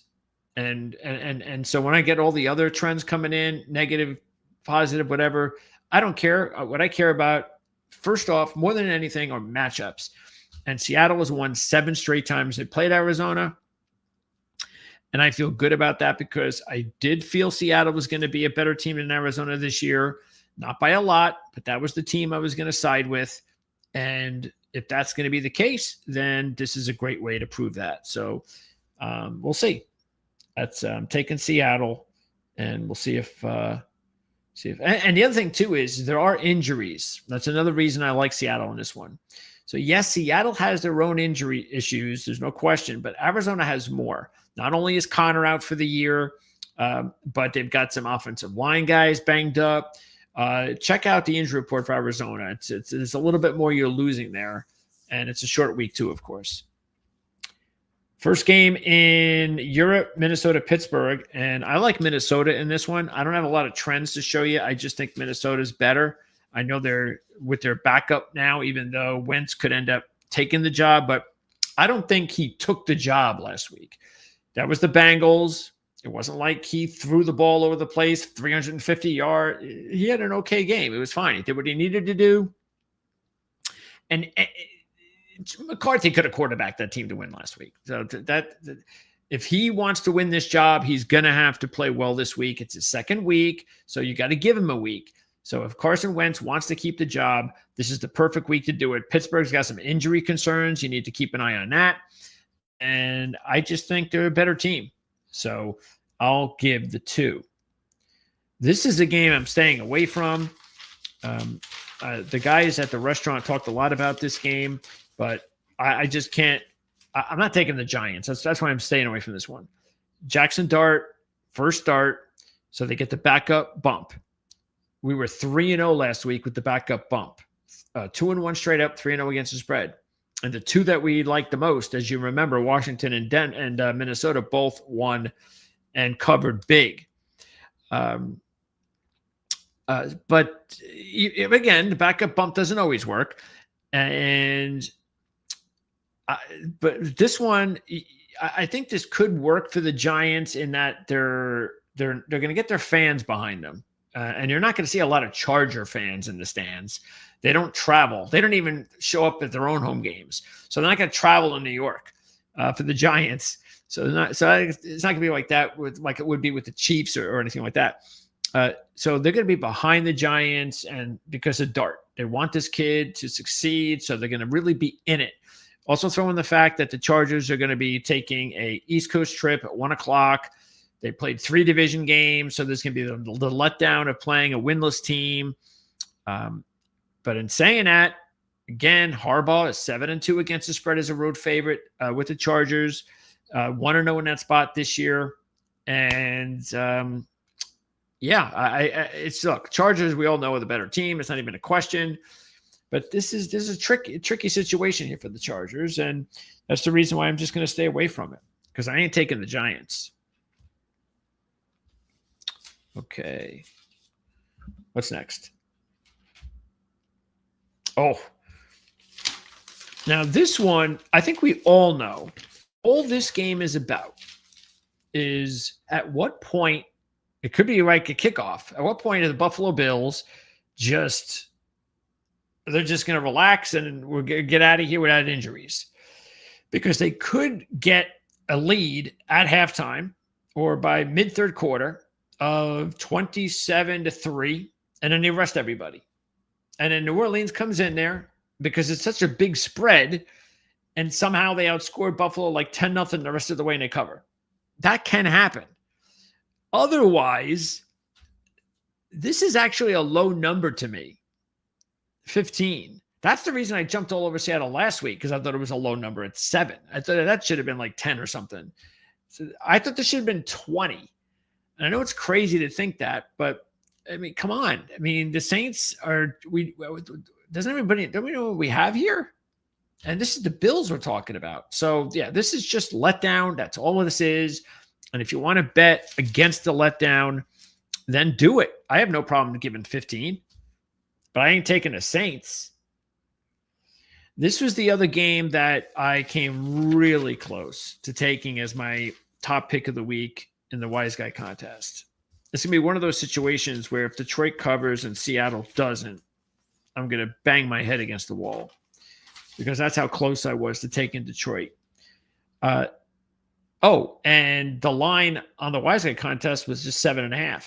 So another situation where I would have been getting a nice 2.5 extra points as well. I was only given 7.5. So that's why I was really liking Detroit. And remember, they were 8 when I loved them on Monday when we talked. So I don't think it's a surprise it got to where it should be. But even though it's at 10, that doesn't matter to me, because didn't we just see what Cleveland did on the road a couple of weeks ago against a really good team? I don't think that's going to change here. I think maybe it changes a little because Cleveland psychologically feels good about themselves, but they got their upset. Everything went well for them. That doesn't happen 2 weeks in a row. Now it's on the road against a Lions team that I don't see too much of a letdown. I don't. I know it's a short week. I know they're also coming off a major win. But I just think this Detroit team, because of the assistant coaches trying to build something on their own, I don't see in week 4 that they're all of a sudden just, all right, it's just, we're going to off week. I just think Detroit's still going to roll. I really do.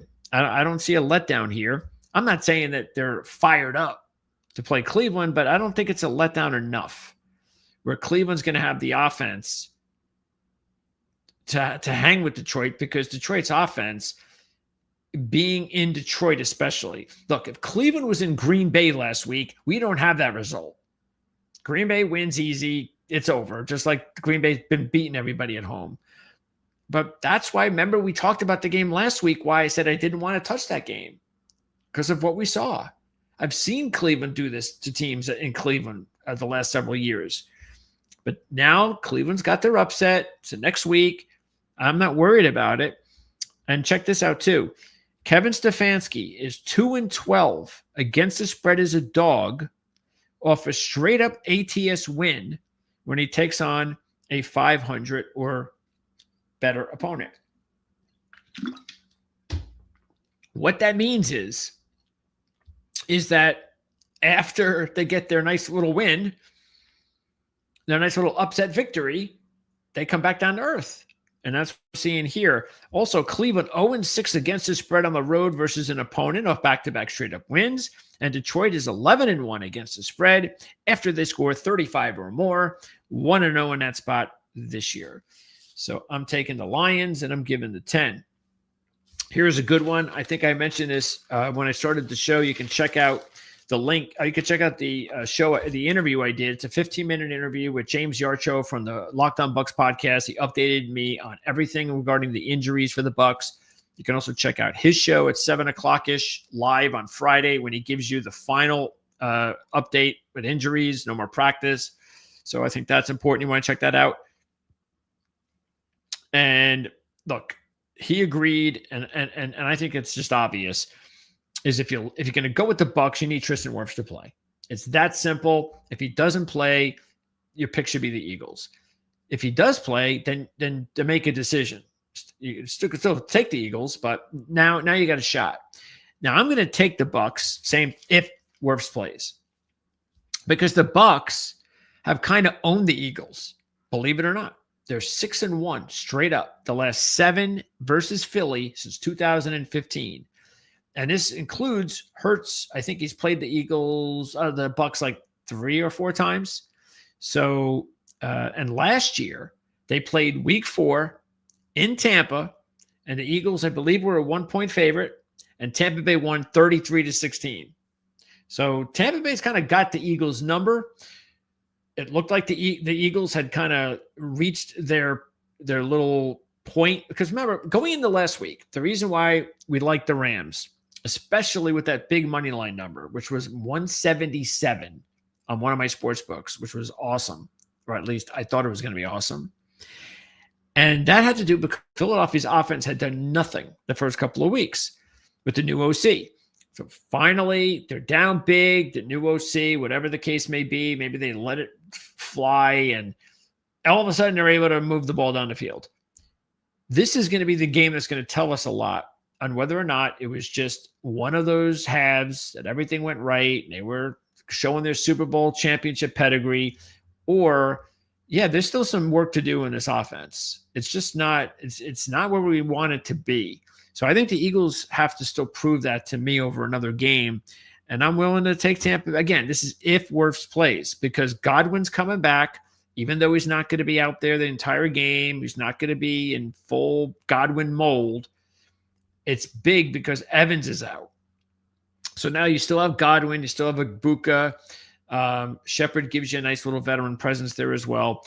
And more importantly, you've got White and Irving in the backfield, but you have to have Tristan Wirfs on the offensive line against that Philly defense.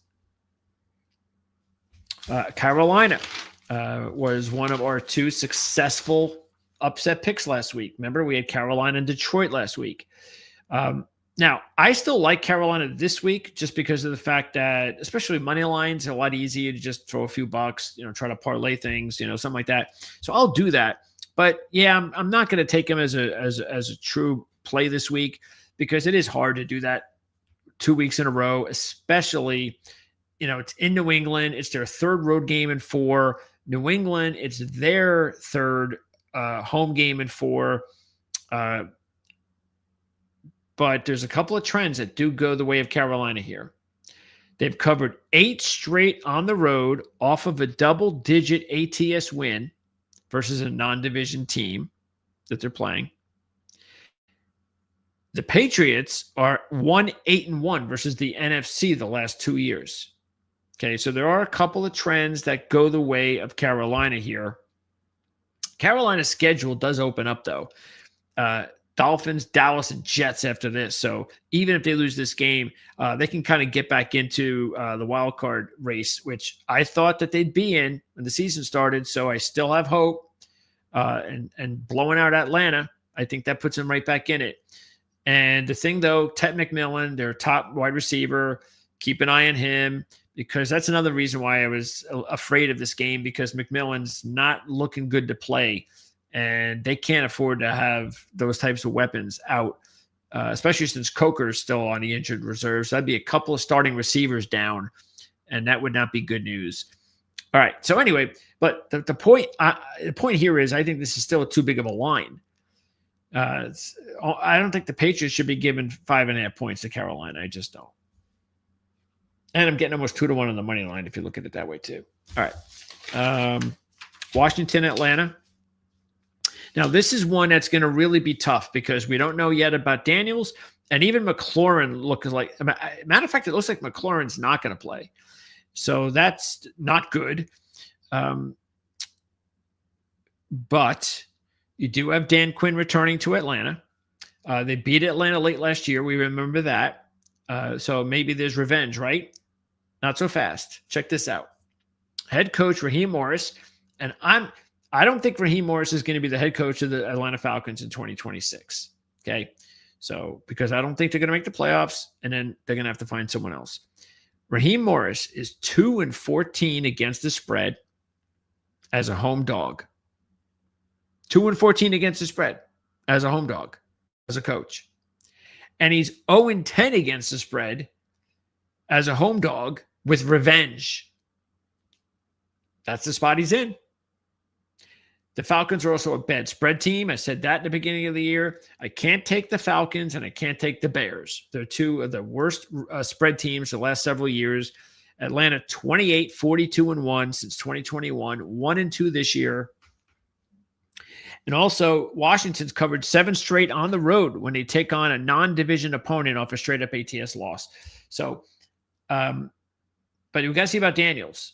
And I don't know. I'm kind of wondering. I'm thinking Daniels has got a shot. So even though if McLaurin doesn't play, you get Daniels back. That's bigger, no doubt. So I'm still siding with Washington here. This was actually another game I really liked, and I'm going to take Houston. It's going to be one of my top 4 plays. And I know things are not going well with them, but they've lost 3 close games to start the season, and that's not good. But I kind of feel that this might be the game where Callahan gets fired because he's relinquished play calling duties. And the whole idea of hiring this guy in the first place is because of that. He's supposed to be an offensive guy. And I mean, he's not supposed to be some CEO. That's not why they hired him. That's almost like the first step of admitting that you're not doing it right. I think if Houston blows out Tennessee, he'll be fired. And I think that could happen. I think Houston is just, they're at home. I think they've got a lot of this bent up frustration out there that they're going to take it out on Tennessee. And they're 4-1 straight up ATS against Tennessee the last 5. But they did get upset last year at home to Tennessee. So that will get them wary. That will get them noticing Tennessee here. But more importantly, check out these trends that are bad for Tennessee. 2-11 straight up and against the spread in the division since 2023. 0-1 this week. They got blown out by Colts last week. 0-11 against the spread as AFC dogs of more than 3 when they take on a losing team. 0-11. And 0-9 against the spread on the road versus the division opponent of a straight up ATS loss. That's 2-11, 0-11, and 0-9. And then I just think Houston, like I said, is ready to just release all of their frustration on Tennessee in this one. This is one of the best games of the week, no question. I think you've got Tampa Bay, Philly, and Colts, Rams. I know you've got Baltimore and Kansas City, but I've seen that, done that. I care more about these other two matchups, especially this one. This might be the best one of the weekend, actually, because we haven't seen this. It's AFC, it's NFC, almost a battle of undefeateds. So this is going to be a really good one.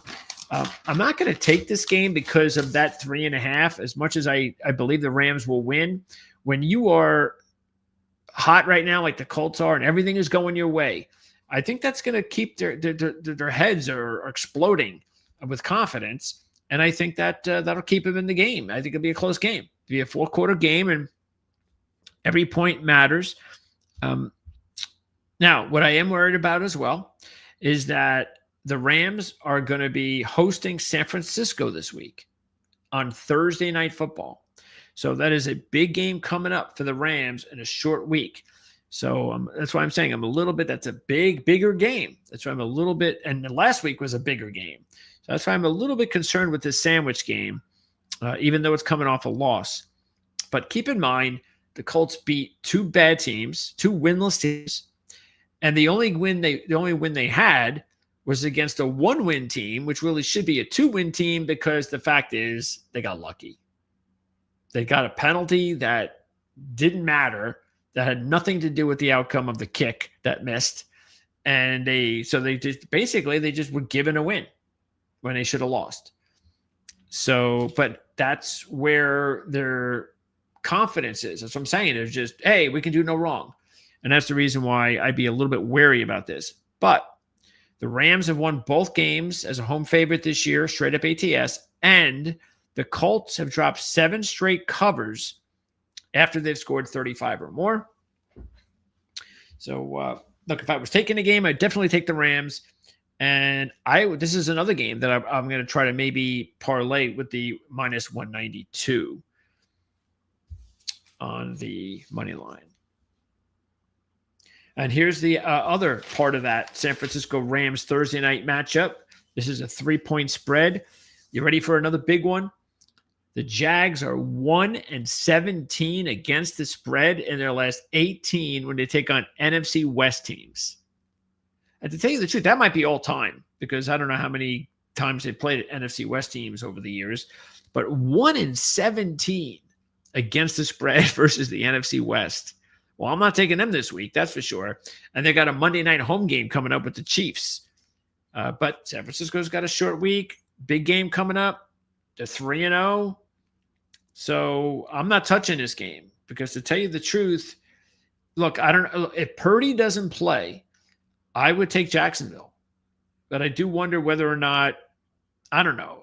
I guess the line, I don't know how much more the line would be affected, because they've been winning the last couple of games without Purdy.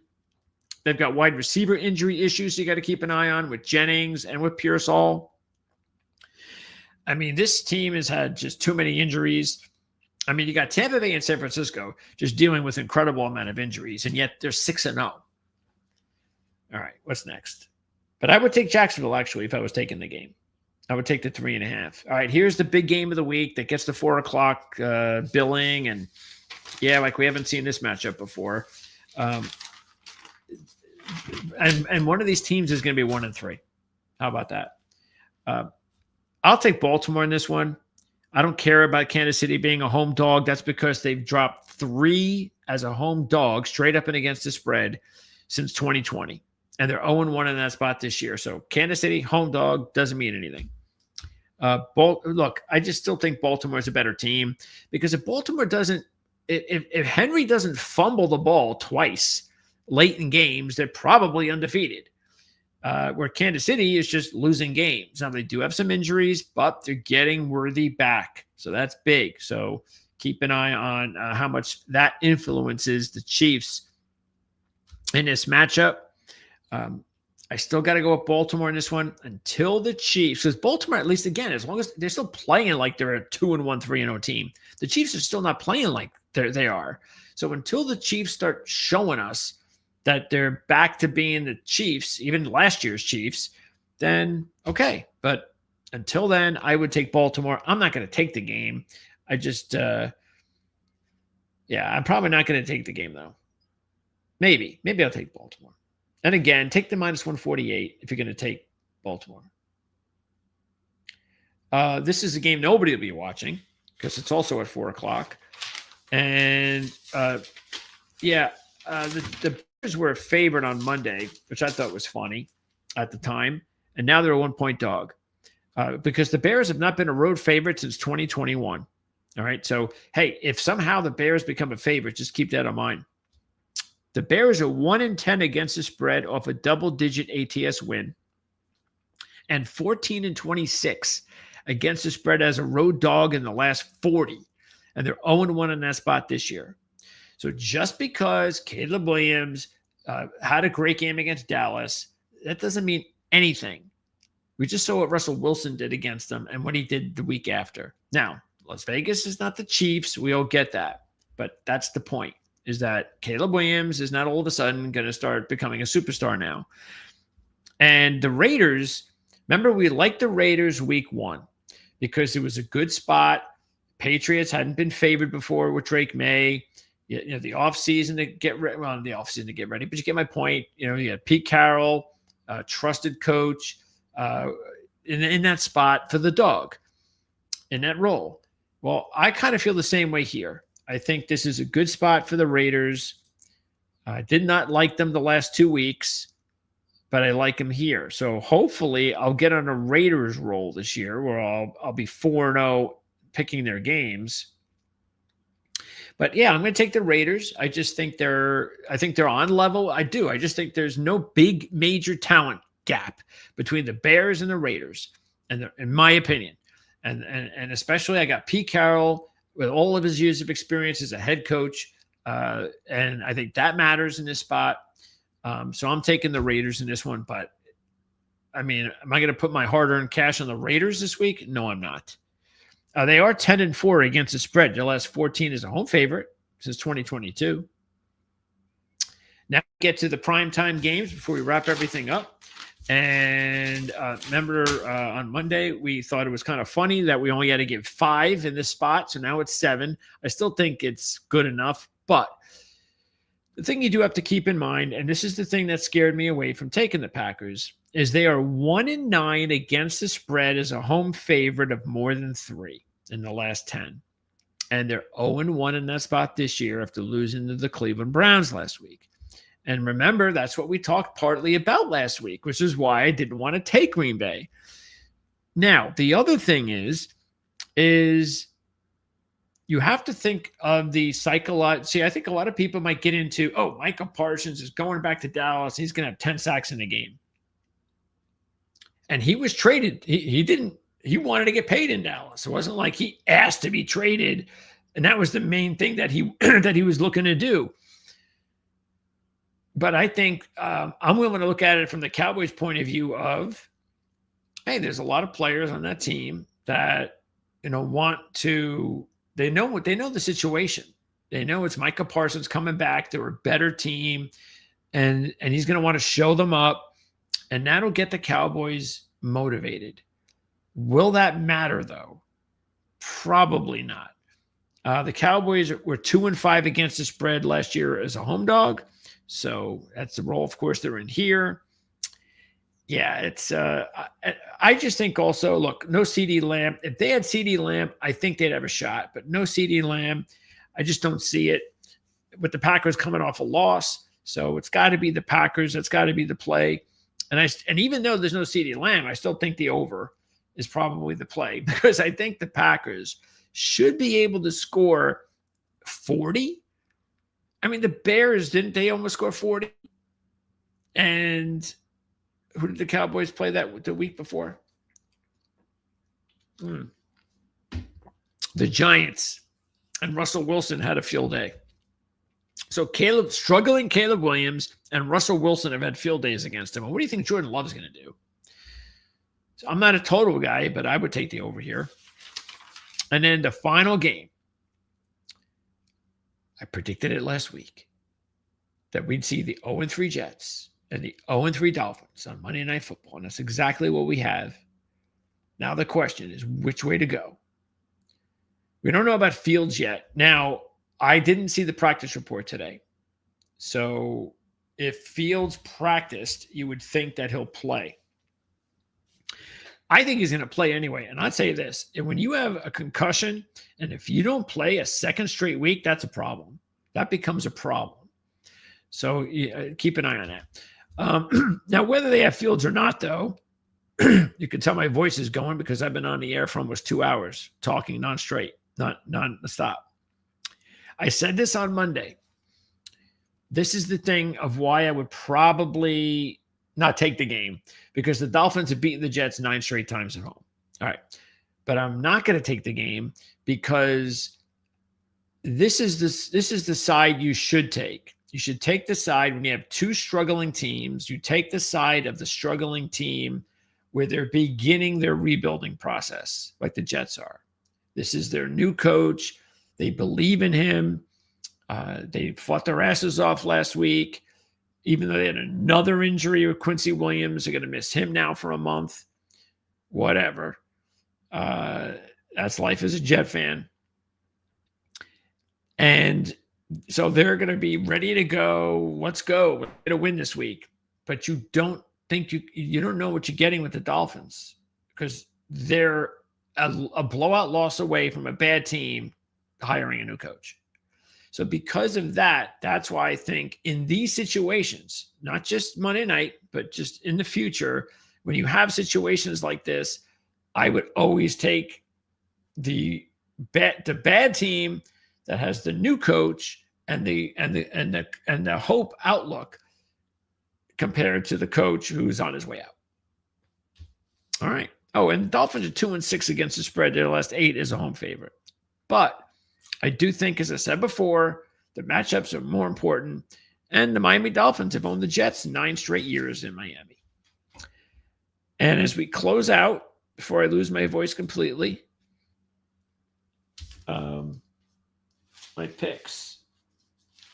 My final picks for the NFL are Seattle, Tampa Bay, Detroit, and Houston. Okay. And if you weren't with us before, college football, Notre Dame, Rutgers, Indiana, Arizona State, Cincinnati is the only dog. Oh, Rutgers is a dog too. Iowa State and BYU. Those are the games I like the most. So I don't have an upset in the NFL this week. Let me see.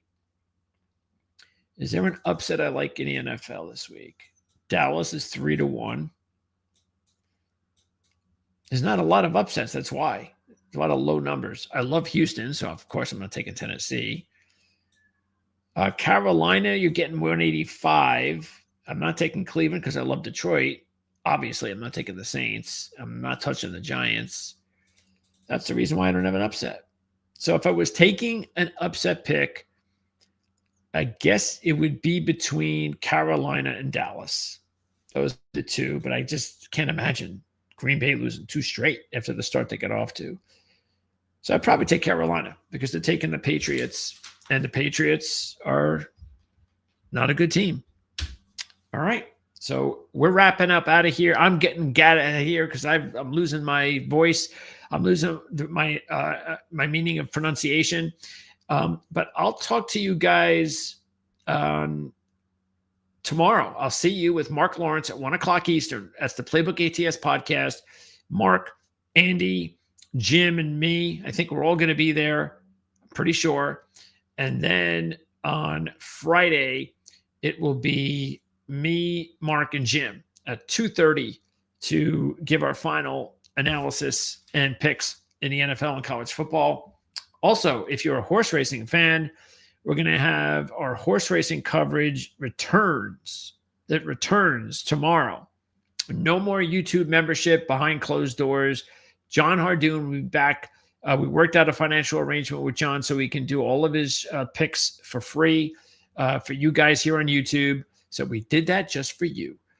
And we will let you know more about that tomorrow because we'll be airing that show at 7:00 Eastern like we normally did, even for the membership shows. So that'll be tomorrow. And I think that's it. Do we have anything else? I think that's it. And then, so between tomorrow and Friday, the other shows you want to keep an eye on are the special videos that Jim does with Andy and with Victor Cruz. I'm losing it. So he already recorded that with Andy. So I'm going to post that tomorrow. That'll be on in the morning. That's the show where they go over the alternate lines and teasers. So that's with Andy Isco and Jim. That'll be available tomorrow on demand. Then we'll have the Playbook Show at 1 o'clock Eastern live. And then the horse racing coverage will be live at 7 o'clock. Then Friday, like I said, it's the last show, 2:30 football. And then also look out for our NASCAR coverage on Saturday. For any of you who are interested in NASCAR, we'll be on, I think, around 3 o'clock. I'll record that show. And I'll also have Kevin Rogers. We'll have his picks for NASCAR. We usually post that on Saturday morning. And that's going to do it. So, yes, we will not be doing 2-hour shows. I don't even know why I did this so long, because this is a little bit too long. But anyway, I hope you enjoyed it. I hope I gave you enough information to chew on, enough trends and information out there. And then we'll keep throwing more trends and updates of the next couple of days with different shows and different handicappers. So again, thanks for tuning in here, and make sure to subscribe. If you have yet to subscribe, because that's the best way to support the show and the channel. And that's really important, because then we could do things again, like, we can pay people like John and to give you guys free content. So that happens when we get more subscribers like you. So please subscribe to the channel so we can keep giving you guys free content. And we'll see you again tomorrow on the Playbook ATS podcast live at 1 o'clock right here on Proline TV.